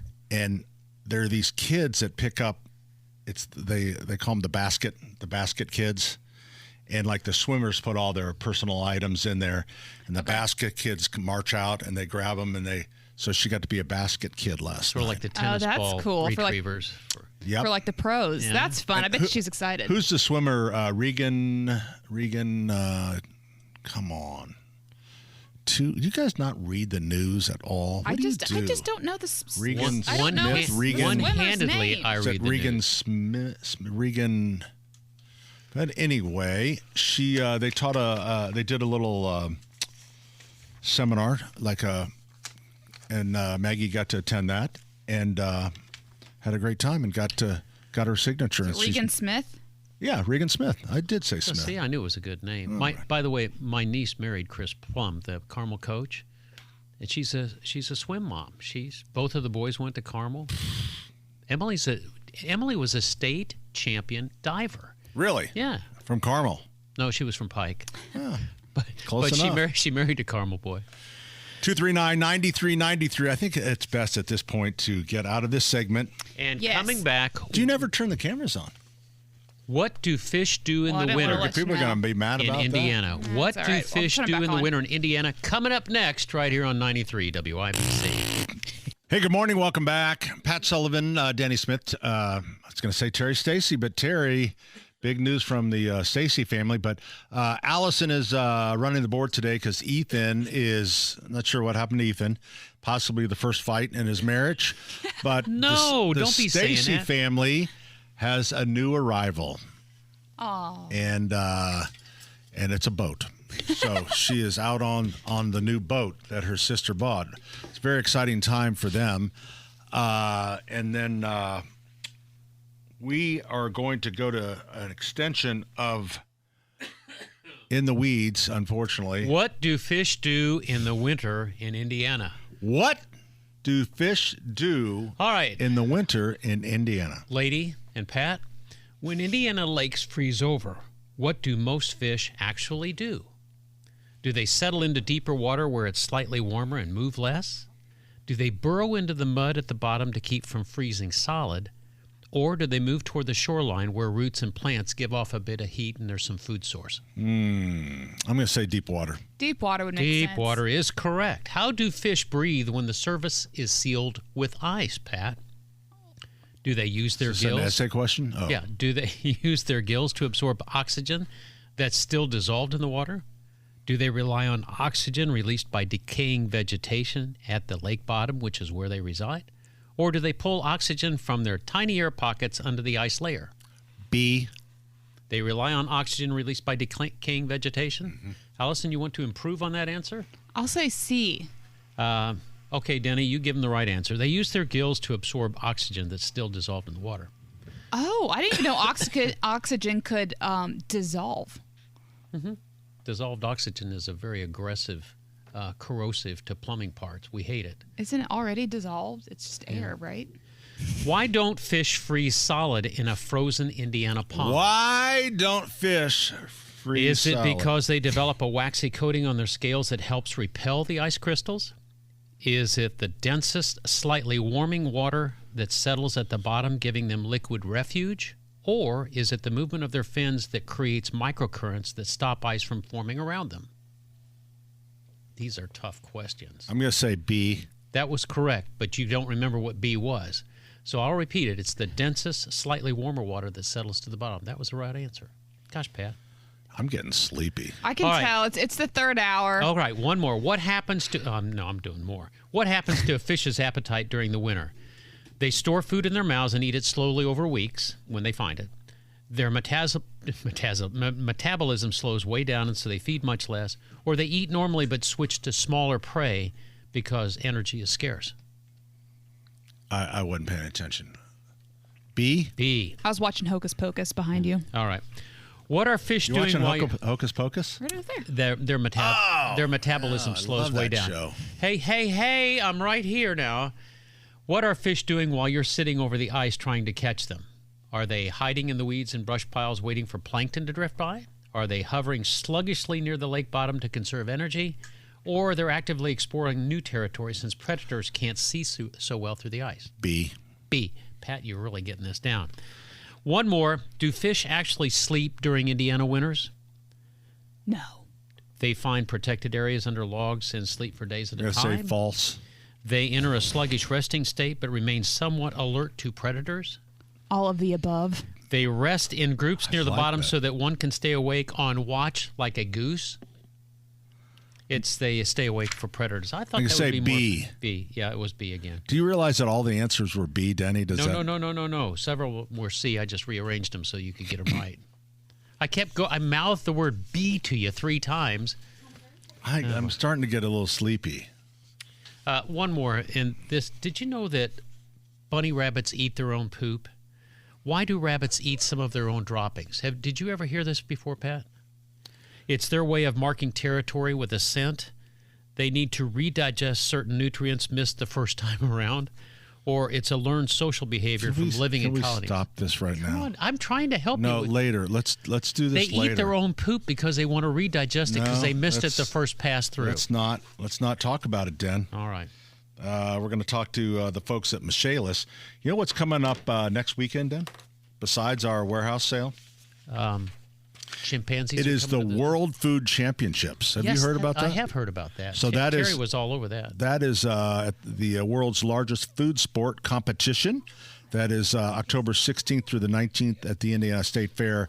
This will be the second time it was there. The participants will share $450,000 in prize money.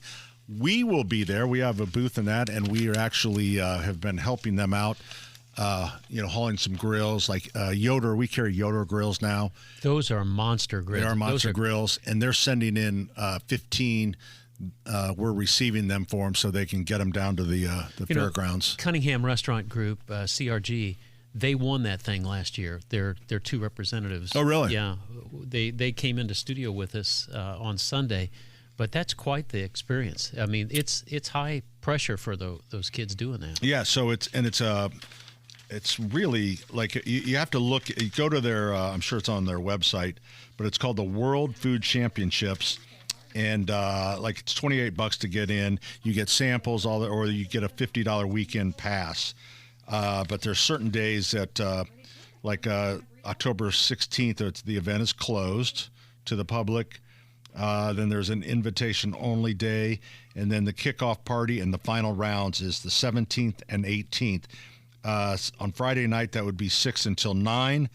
And then on Saturday, it is 8 a.m. till 7 p.m. Here's what they do. They do barbecue, live fire championship, vegetarian, seafood, the chef championship, the world dessert championship, bacon world, world sandwich, burger, and noodles.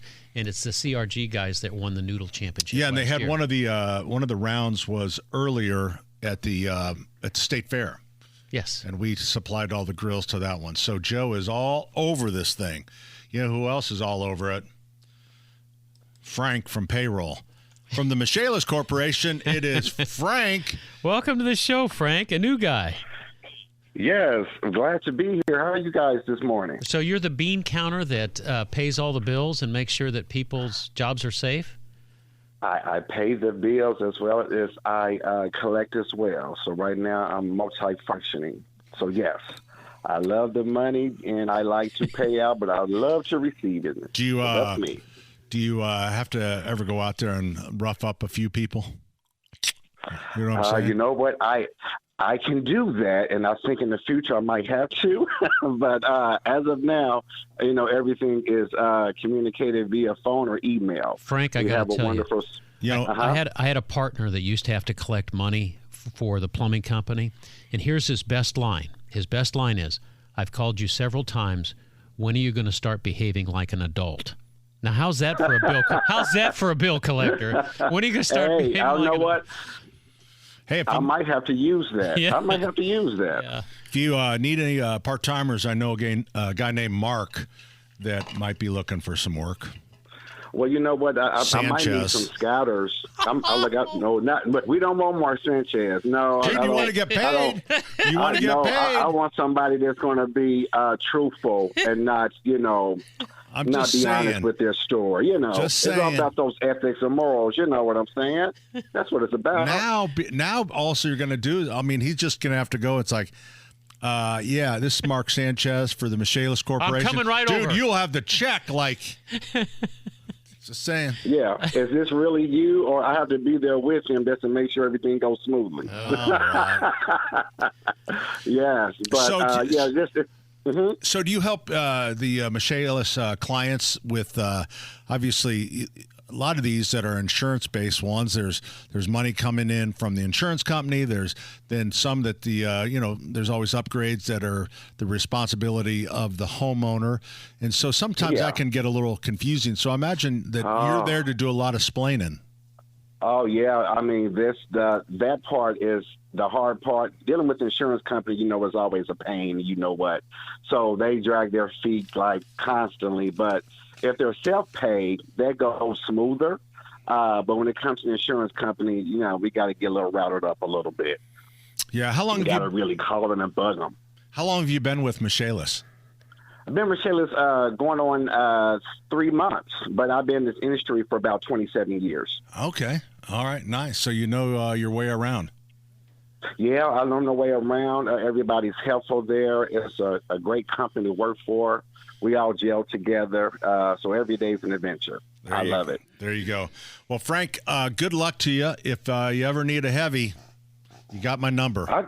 I got your number. I'll be sure to give you guys a call. Yeah, I'll drive a forklift over there and flip the car if I have to. We might need that. We definitely might need that. It is Frank from the Michaelis Corporation. The number 844-FIX-INDY. That's 844-FIX-INDY. Water storms, fire, and wet basements. Life happens. Michaelis happens to help you through it. Why did I write golf clubs down on my things to talk about? Do you have golf clubs? The world may never know. Do you rent your golf clubs, or do you have a set of golf clubs? I don't golf, Dan. I know. So why did you write golf clubs down? I don't know. There's obviously something. You said you played golf. Did you rent the clubs in? I did not play golf. I ask you if you've ever played golf. Yes, and you I said, have, but I'm not talking recently. Pat. Talking when I was a kid. Oh, okay. Denny joins us on the program. Hey, Denny. I'm right here, Pat. Hi. Thanks for taking me again, Pat. I'm just so upset with the city of Indianapolis that they're saying that you don't follow every rule, because you follow every rule. That's right. In the city, and I don't understand it. And Denny will start making fun of you here shortly if they come to arrest you. I know. Sutherland, you're not supposed to be drinking after 10 o'clock. I try to follow as many rules as possible, but sometimes. Well, I know that. Yeah. I mean, you're the best in the business, and I just don't understand. Do you know what actually, Denny, and true story, the reason the zoning came out, because they and good for the zoning in code enforcement in Indy, they don't make cold calls. Someone has to call in a complaint. Someone called in a complaint because we had the big green egg balloon blown up for Egg Fest. And I'm just like, that's in the middle of your own property. Who would be so triggered by a blow-up egg? Maybe somebody had a bad experience with a big green egg or something. But maybe it was a MAGA person. I'm not sure. Probably. But once they come in, then they'll write you up for whatever they can see. So. Well, I think you are just doing a heck of a job, and keep it up. And the rest of us will make fun of you occasionally, but not on this one. You're a real rule follower. That's it. I'm a rule follower. You are such a suck up. You know what, Denny? If I was a rule follower, I would still have a hardware store, and that's all. He'd have a food cart. That's about it. Now I want to tell you a story, Denny. So I was, you've said many times that you're going to have your funeral at the store. Yeah, memorial service. Memorial service. Yeah. And so I was in Florida accepting an award for the best social media presence in the hardware chain. And I was talking about engaging customers and emotionally attaching customers to your business. And I said, we've already had 2 memorial services at our store for people that really loved our store. And I said, we actually have I said, we have a third one booked, but the last time I saw him, he looked pretty good. He's taking his time. And everyone that got a huge laugh. So we're on our way over there now. My wife got a new knee last week, so she's walking slowly. So don't make us run through the place. Sullivan is selling body parts now? Yes, Did you sell her a knee? Yep. We have factory seconds. Factory seconds. Hey, yep. I love you guys. Yep. Be safe. See you, Dan. Okay. Thank you, guys. Take care. Bye. Have you ever watched those surgeries on YouTube? Do you ever do that? Hip surgery or knee surgery? No. Oh, you will beg for it never to pop up on your feet again. Oh my God. Susie joins us on the program. Hi, Susie. Hi, Pat. It's good to hear you guys again. I have a quick question. I'm sure you've answered this before, but my front yard is looking pretty bad. And is it too late to plant grass seed? What kind is the best? And then what is it that I need to tell the people that spray my yard not to spray on the yard? Okay. So I would say technically it is a little bit late. However, I do acknowledge that the ground temperature is certainly warm enough for germination right now because of the heat that we had through September. So I'm a little bit of a gambler, so I might go ahead and plant grass seed. So the best thing for grass, what is the condition of your lawn? Is it completely big bare spots or just thin? It's thin, and then one side of the front yard, there's hardly any grass. It's dirt. Is it under a tree? No, it's by a ditch, but it's a very small plot. It's very small, so it's not a lot. All right, so what you want to get is some turf-type tall fescue because by far that seed performs way better than pretty much anything else. Back in the day when everybody wanted bluegrass, that's not so anymore. So what you want to get is a turf-type tall fescue mixed with a little bit of bluegrass and a little bit of fine rye. And the reason we want those is so that because the turf-type tall fescue is a deeper green, and sometimes if you use all of that, it doesn't match your other grass. So when you get a little bit of mix of bluegrass and rye in with your turf-type tall fescue, it kind of blends together better, if you follow me. Okay, so I I can get all that at your store? Yes, you can. I would get one. Jonathan Green's Sun and Shade Mix is what I would get. Okay. And then the lawn guys just have to make sure that they're not spraying for weeds. Really, is the only thing. So until the seed is up. So if they're not spraying, if fertilizer is fine, but the only thing you have to worry about, insecticides are fine if they'd be doing something like that, but they just can't use a herbicide for weeds. Okay. Well, thanks so much. All right. Make sure you water your lawn too. Okay. Thank you. All right, Susie. Thanks. Bye. Our number 239-9393, coming right back, 93 WIBC. Hey, Pat Sullivan here for Sullivan Hardware and Garden and Allisonville Home and Garden by Sullivan and Fishers. Hey, we have a lot going on. We got the seasons are all mixed up with the, we've got all of our fall stuff in, Halloween. All of our stores have beautiful displays of pumpkins, all the cool gourds and whatnot. So that's really cool. We just got some fresh mums in that are just cracking, so they're not too full. Blown out. If you're looking for a little fun with the family, we still have some tickets, I think for next week, maybe for Pumpkin Town. You go to sullivanhardware.com. That's at our Allisonville store. And at Keystone, it's the patio furniture final weekend. This is it. The tent has to come down before the inspector comes in. How'd you like that? Isn't that cool? Sounds like it's desperate. Final countdown. So you'll see a tent. There's no signs on it because he made us take those down too.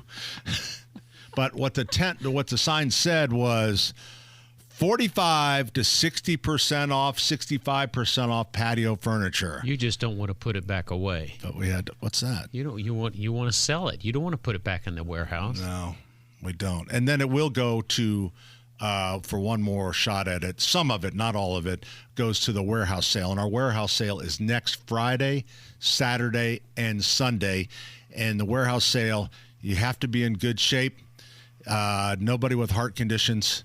Because it's people. It's a lot of people. Bring your elbow pads. But the deals we have so much stuff to get rid of because it's just the nature of our business. And that is at our Nora warehouse. It's behind the Kroger, 1300 86th Street. So 8 o'clock on Friday. Be there. Stop by Sullivan Hardware and Garden, 71st and Keystone. 49th and Penn. Don't forget Rich up in Cicero, Indiana. Allisonville Home and Garden by Sullivan and Fishers and SullivanHardware.com. Times in the neighborhood. I got a funny story about golf clubs. I can't You remembered. After 15 minutes, you remembered? No, I just thought if I said it that way that maybe it would... But no, I have nothing. Pat wrote golf clubs on his... The number one, I keep I wrote down, Governor Braun came to the store. Does he have golf clubs? Dave Dugan, Carmel, and golf clubs. Golf clubs. Now, Allison said it right. There is the noun golf club, which is an implement you use. There's the noun golf club where you eat or where you... Okay, it's your turn to talk. What was that? Ladies and gentlemen, boys and girls. Wow. From the West Side, Ben Davis's finest, Charles the Genius. Sorry, Dave. Well, the self-proclaimed Mr. Oh, listen to that talk. I want to wish all of you and all of the audience out there a good, safe, God bless you weekend and a happy Columbus Day. Of course, with the way the things are in D.C., a lot of people's got early vacation, but it makes me think of Rodney Dangerfield when they asked him one time, he was asleep in history class. Teacher said, all right, Mr. Dangerfield, what did Columbus do in 1492? And he goes, well, I don't know. I was out of town that week. But anyway, you mentioned about your golf clubs. Just don't maybe because you're a swinger. Is this thing on? Oh, listen to that. And for Denny, mentioned about where the fish go in the winter. Where they go to Finland. Is this thing on? No. That was pretty good. That was good. And, well, they have to check the union scale before they get their passage. And Allison, of course, the mistress of all media, she ought to get a raise for being two places at once. I have never met any other woman, my ex-wife, but that's another story. Anyway, what it was called about, it's terrible. You guys always talk about bugs and insects. Oh, Spanguli tonight. All this month they have double features on Me Television. So they're showing Immortal Classic, 71 years old. Them And right after that, Anarchophobia. Remember that classic with the spiders? But then you might want to catch out. Back in the 50s, used to be in the old days, a lot of movie owners would go to other studios to see what was new. And Walt Disney was visiting Warner Brothers, and he saw this tall, lanky fellow. Says, "Is that guy under contract?" You know. So about 2 weeks later, he signed him up to play Davy Crockett, Old Fez Parker, one of the first times he was ever on film. And if that's not bad enough, there's a secretary talking to this fellow by a teletype machine. Who is it? Leonard Nimoy looks like a teenager. But if you've never seen this movie, it is one of the first of the big bug movies of the 1950s, and if you look real close when the guy points to the map. Here I go. When he points to the map of New Mexico, look down the bottom right corner, and you can see Roswell listed. There Coincidence or conspiracy? That's it from Hollywood. But anyway, God bless all of you. And go Colts, and go Ben Davis, of course, and the Fever. We forgot to wait next year. There you go. Charles the Genius, everyone. So Charles is talking about movies, and then I realized I don't really have a hobby. I'm not sure that I have any hobbies. I think... Apparently golfing. At some point, we're going to have to work on finding a hobby. All right, hour number 4 is coming up. 93 WIBC.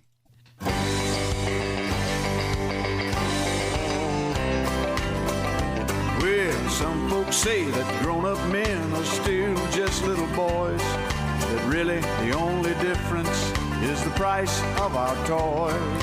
We go for macho symbols like guns and running shoes. Pickup trucks, hunting ducks, and power tools. Hey, good afternoon. Welcome. Saturday's Home and Garden program brought to you in part by the Michaelis Corporation. Water storms, fire, and wet basements. Life happens. Michaelis happens to help you through it. I'd even try that time. I didn't. I was a half-hearted effort. Well, I know he misses Ethan. I don't want to remind him. Ethan's probably listening. Did you? I did. I bypassed you, didn't I? Yeah, that's okay. Well, just because I do think that your heart's not in it. Is Ethan doing his community service up in Elkhart? He is. Yeah.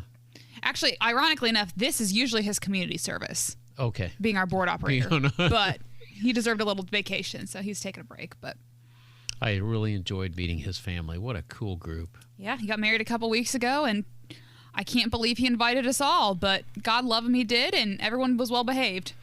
JMV says, my phone is broken. Oh. I'm trying to find a payphone. Good luck. Good luck with that. So hopefully done before you get off the air. Okay. All right. So, Allison, you were on vacation. Yes. And you did a family-style road trip. I really did. It was truly the, oh my gosh, what do you call it, family vacation group? Yeah. Some parts magical and some parts painful. Wally World. No, but we took a trip. We went to Niagara Falls, Canada side. But we started up, we went kind of like you said, a road trip. So we stopped in Cleveland, did the Rock and Roll Hall of Fame. Very cool if you've never been. Lots of cool stuff there. And then we stopped in Jamestown, New York, and that's a home birthplace of Lucille Ball. So they had a big Lucy Ball museum. I would really like that. And they also it's called the National Comedy Center, and it's a giant museum in this little town of all the comedic things you can think of. So I gotta be honest, I've never heard of that. No one has, because I tell everyone this, and no one has heard of it. But I went in with, honestly, I was expecting to go in and it'd be one room with like a couple maybe movie scripts or something. But no, it was 2 or 3 levels. They had sections for late night. So they had Johnny Carson's Tonight Show curtain. They had a whole bunch of memorabilia of different stand-ups, different sitcoms. They had interactive things where you could try and be your own comic. They had a little stand-up stage where you could try and do something. Did you do it? Did you do it? Oh, of course. I did it all. And luckily I was there on like a Wednesday in the middle of the day, and they have a open bar so you can walk around and look at all the different things with a cocktail and stuff. Nice. So it was me and a couple retirees just hanging out and looking at comedy stuff. There's an SNL area, and they had the cue cards for the famous George Washington skit. From Nate Bargatze. And she just showed it to me. I have never seen that. It's hilarious. Oh, dude, that is... Come up with our own a lot of fun. Weights and measures. And so I definitely recommend that if you're headed up north for whatever reason. It's a good pit stop. But we ended up in Canada. We did Niagara Falls. And speaking of pit stop, when you saw Niagara Falls, did you have to pee? No, actually. No. Here we are having such a good conversation. I'm sorry. I know. It's always back to toilets with Denny. And we walked behind the falls. And Canada side, you can do that, which was very cool. Yes. Did you put the raincoat on? We did. Put on the little poncho. I can't believe how powerful that is. Is it loud? It's very loud. Very loud. But I will say Canada side, very clean. Very beautiful. Tons to do. People are picking up cigarette butts. There's restaurants to eat. There's tons of stuff. And so we hung out around a couple days, then headed back. Are you saying, did you go to the American side? So I've been to the American side before when I was a little more trashy in high school. Yeah, I will say it's a little more industrial. Mm-hmm. Not as many places to go. Not as many green spaces? No.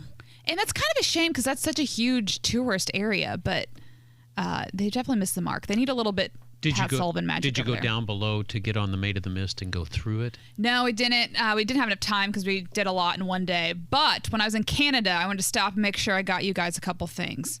So you bought us back a present? I did. So I'll start with Denny because Pat's is. Did you smuggle them across the? I did. I was nervous about doing. You didn't declare them? Because there's tariffs, you know. I did declare these. You know, Channel 79 and Nat Geo, they do smugglers. Am I going to see you on smugglers? Well, I'm passing it off to you. So I got you, Denny. Maple syrup.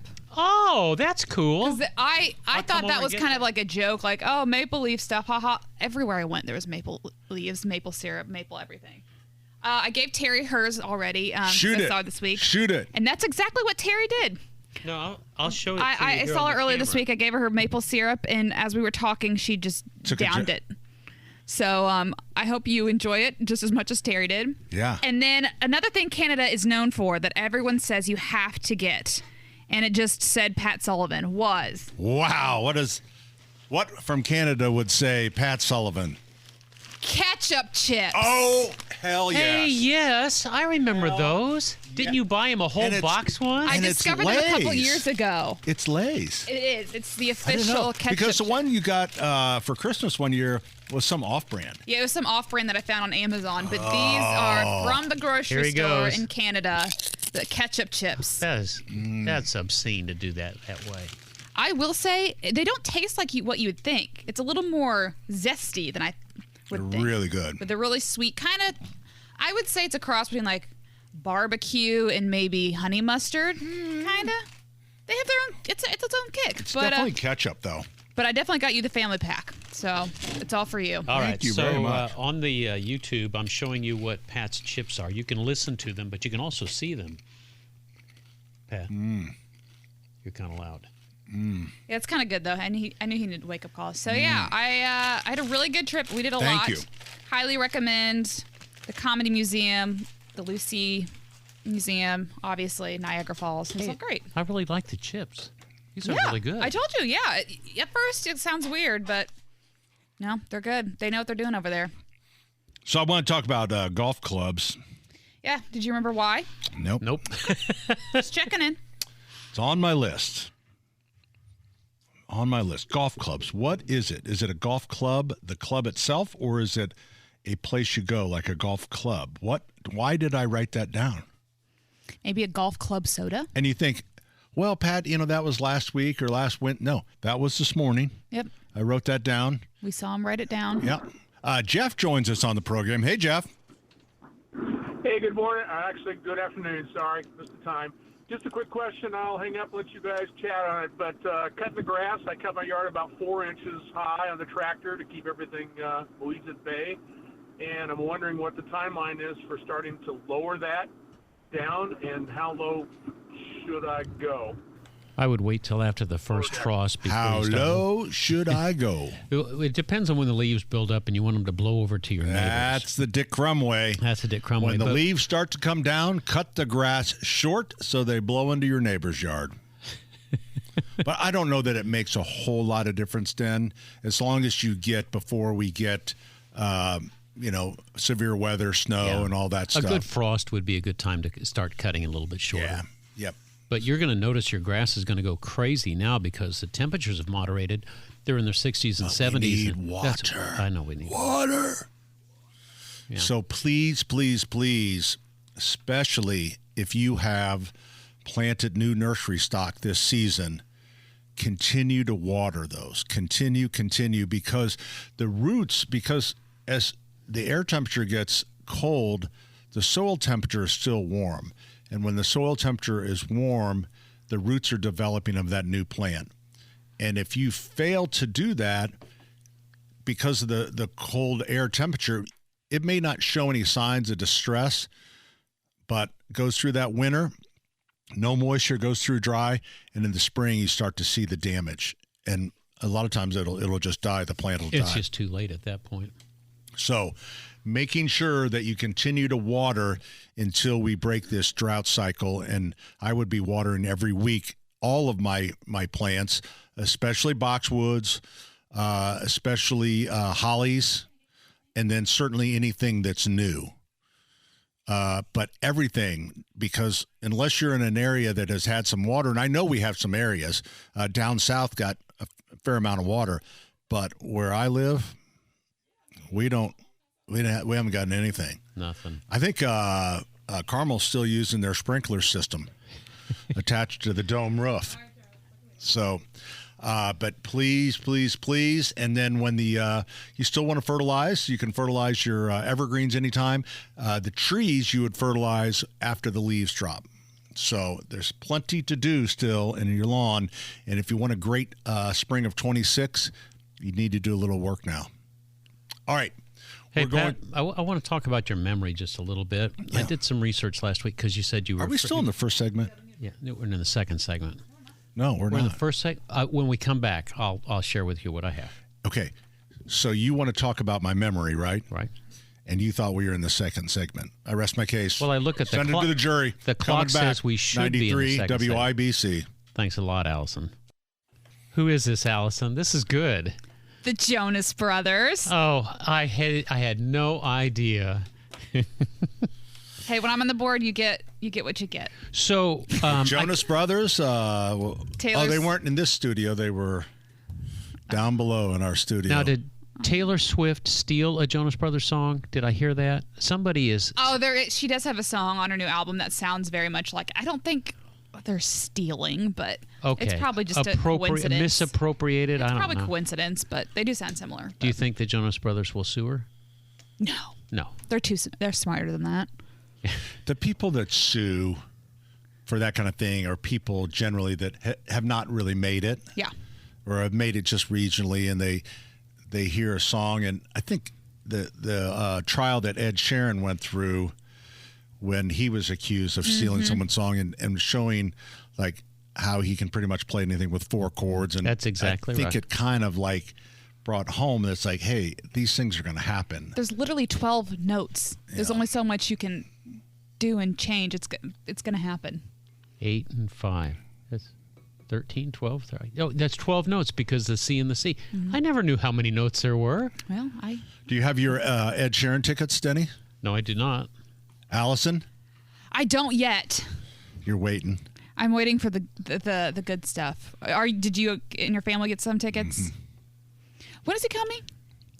I think in about 3 years or something. Yeah, it was like 2026. It was like October of next year. Yeah, next year. So do you turn that over to Andrew, your bougie son Andrew, to find all the good stuff? You know what? So what'll happen is Beth booked the tickets, and then as we get closer, a couple weeks out, and we find out that Beth has bought us tickets in the middle of 60 seats, then we turn that over to bougie son to sell off the bad tickets and to buy a suite.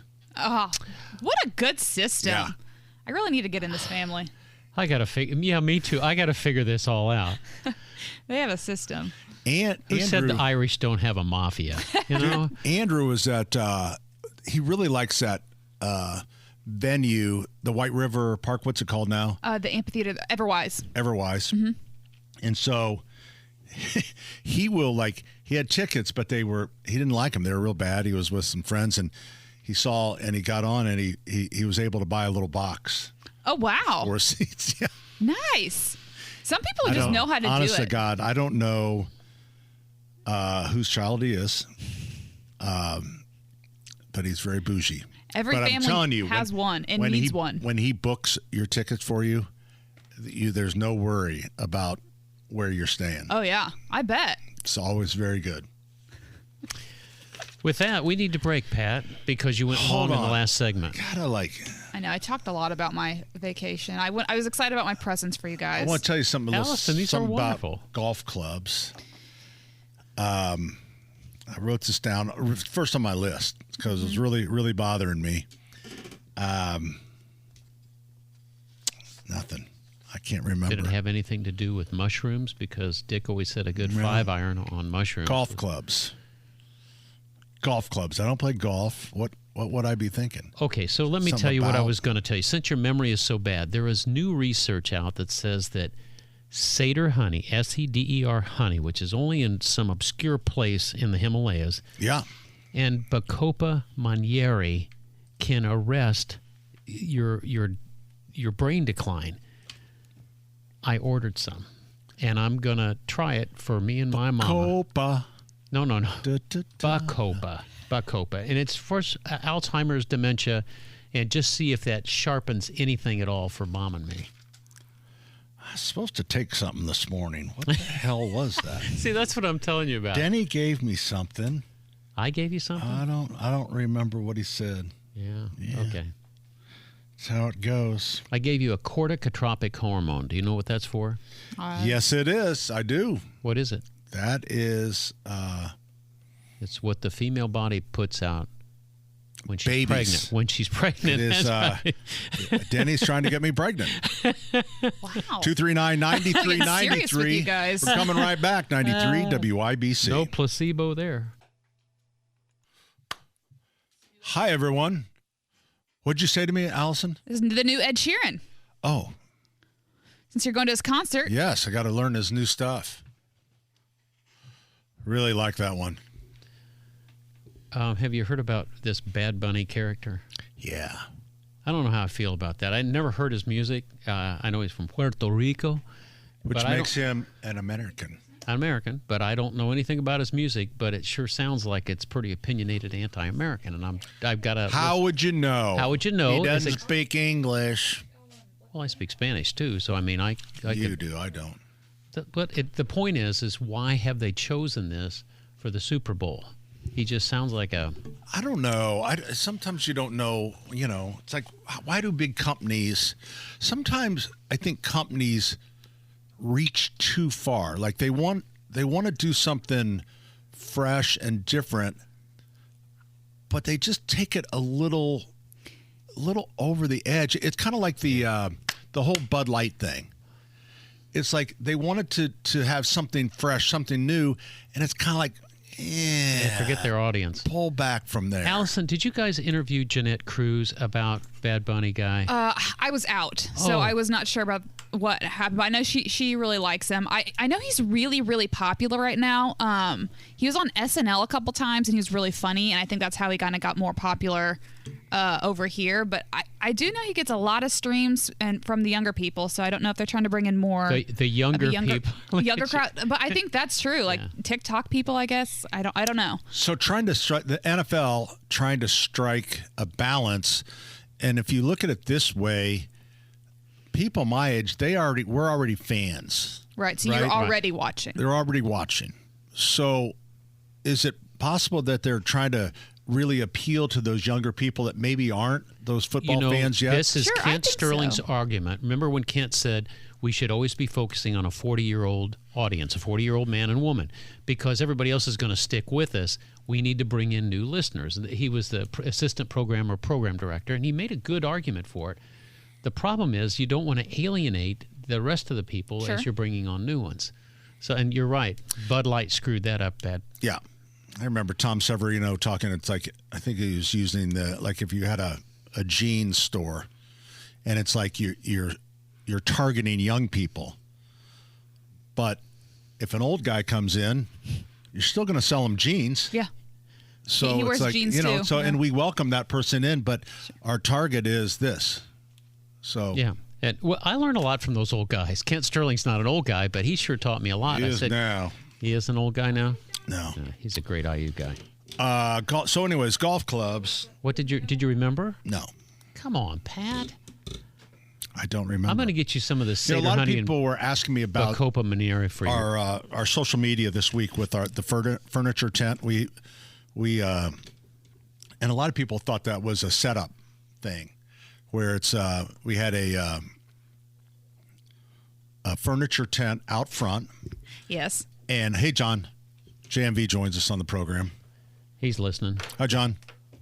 Hey guys, how we doing? We're doing good. So, anyways, John, we have this furniture tent out front in our store, and we noticed when we got in, somebody had stolen a set of furniture. So a matching set of furniture. Matching set, and so we have cameras out there. So we took the video. It was at 4:11 in the morning, and I just made a promo out of it. Stop by. The deals are steel, literally. That kind of routine, and right. But it's amazing. Like, people couldn't believe that it was real. They thought, did you guys set that up? It's like, well, they slung the fence to the right so hard that it fell over. Well, I mean, and we had clipped some of the video that didn't show that it would have shown them clipping what was holding it. Got it. We didn't show the whole video just for time. Got it. So but anyway, John, they just started loading up this pickup truck. Two beautiful lounges. They were fast too. Yeah. Really fast. But I did not like the way they secured the cushions. People don't realize how those cushions can blow out of the back of it. You've seen it on the road all the time, John. And I'm pretty sure if I wanted to catch them, I could have followed the trail of cushions. Do you have any? Do you identify? Do you get a good chance to identify? No identity. And I'm sure somebody knows, but some people don't talk, John. You know what I'm saying? I understand. Stitches. That's going to be a tremendous pain. It's such a pain, though, Pat. Yes. What is it? Stitches? No, snitches get stitches. Get stitches. You need to electrify that fence, okay? Get a cattle fence on there, about 700 volts with low amps. It's great. I get sued. Eddie's on to something right there. Yeah. John, I had a buddy that loved to go rabbit hunting, and he didn't know the fence was hot. And of course, he sets his shotgun down. Thank God he did, and took a leak on a hot fence, and he will never aim towar's the fence. He'll never pee again. I'll tell you what, that one time, that's all it takes. Yeah, my luck. You don't want to. I mean, most of your body you don't want electrified. That's certainly. That's not the part. That's the wrong part. That's right. Yeah. Absolutely. What's going on, John? You just got a brand new phone. Which one'd you get? Well, no, I had to go turn mine in because I dropped mine the other day, and then I'm actually standing in front of Kroger here on Smoky Road down on the south side, down in Bargersville, getting ready to go in. But I'm on the path of getting my new phone, though, so that is good. That's a good feel. Are you going Apple, or are you going Brand X? Oh, yeah. I'm going to go Apple. So, hey, do you remember, can I tell a quick Apple story? Sure. Really quick. The old place where we used to work, right? You remember, used to own our station. Oh, that place? Emmis? Yeah, remember they started Next Radio? Do you guys remember that? Oh, yeah. Next Radio, yep. Yeah. And I remember going in on a meeting, and they wanted us all to promote it. And I said, sure, let's promote it. And they said, yeah, well, you can take your Android, you can do all this, and search, and music, and stations everywhere. And I go, cool. Okay, Android and Apple. Well, we're not Apple compatible yet. And I raised my hand, and I go, hey, well, why are we doing this then? why are we going? So, and that Apple was never going to give them that kind of permission. No, and it was. Yeah, my man's got Elijah Craig right there, by the way, in his hand. That's awesome. Shout out to you right there, Heaven Hill Distillery. Oh, nice. See, I promote the products around here, let me tell you. But no, I always thought that was always stood out to me as, okay, then why are we moving forward with this? And you're right, Pat. They were never going to get. No. They were never going to get that clearance to do it. But that was like a turning point, I think, in our relationship with our former peeps back in the day. Emmis. It felt like, yeah. So. Yeah. The people that I liked at Emmis, that because I always was impressed with their intelligence, was the fifth floor, where the guys were all physicists, and they did the tickets, and they would price tickets based on demand and up to the last minute. And those guys, they had their PhDs from all these. They were really smart guys and gals. Yeah, they were. They were. I remember that group too. But no, it was just kind of a story I remember being told that regarding Apple once, and really since that point in time, people have always said, well, what about Samsung? What about this? What about Motorola? I just stuck with the Apple brand products to try to keep that cohesion, I guess, guys. Yeah, I've always stuck with Apple just because I don't know what percent of the market they have, but then there would be more people to help me. Right. With my phone, right? That's important. Yes. That is very important. You make a great point right there. Hey, guys, what are we thinking about IU Oregon today? Cardinals Colts tomorrow? What are we thinking? I think that the better coach is IU. I think the better players appears to be Oregon. So I think it's going to end up being a coaching difference. That's my take. Yeah, so you're saying the Hoosiers will fall? No, I'm saying he's a coach, and he can take players that may not have exactly the talent that Oregon has, but he's going to get the best. I'm going with the Hoosiers. We'll get the job done. Well, hey, guys, they're kind of right in the check that their Oregon rear ends can't cash. Did you see the picture that's floating around on College Game Day this morning with the mascot, the very famous Oregon Duck, holding up a sign that said the Indy 500 is really just a Walmart for F1? Ooh. Oh, those fighting words. Wow. Yeah, I'm telling you right there. So, hey, how would they like if we released Mark Sanchez on them?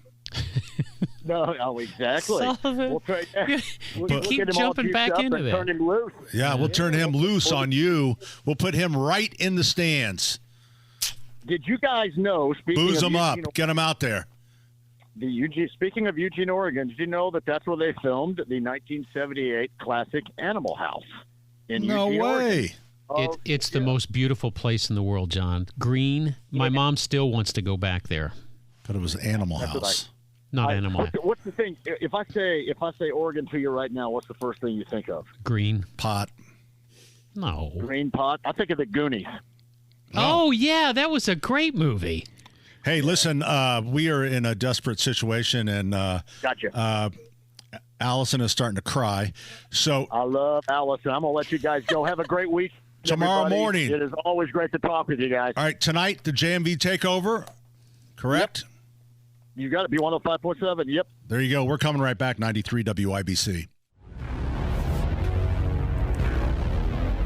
Ladies and gentlemen, boys and girls, it is now time for the speed round. The speed round is brought to you by Thompson Furniture and Mattress in Columbus, Indiana. Great pricing on Lazy Boy. Indiana-made Smith Brothers Furniture. Mattresses made in Indiana and maintenance-free outdoor furniture. Listen, Pat, it's free delivery up to 75 miles. ThompsonFurniture.net. Who's ready for the speed round? round? Let's get this show to go. I can tell you who's not ready for the speed round, and that is us, because we do not have any time. And we don't have any callers. That's how quick it is. Listen, everybody. Thank you for listening today. Follow me online, because once I figure out what golf clubs mean, it is going to be so funny.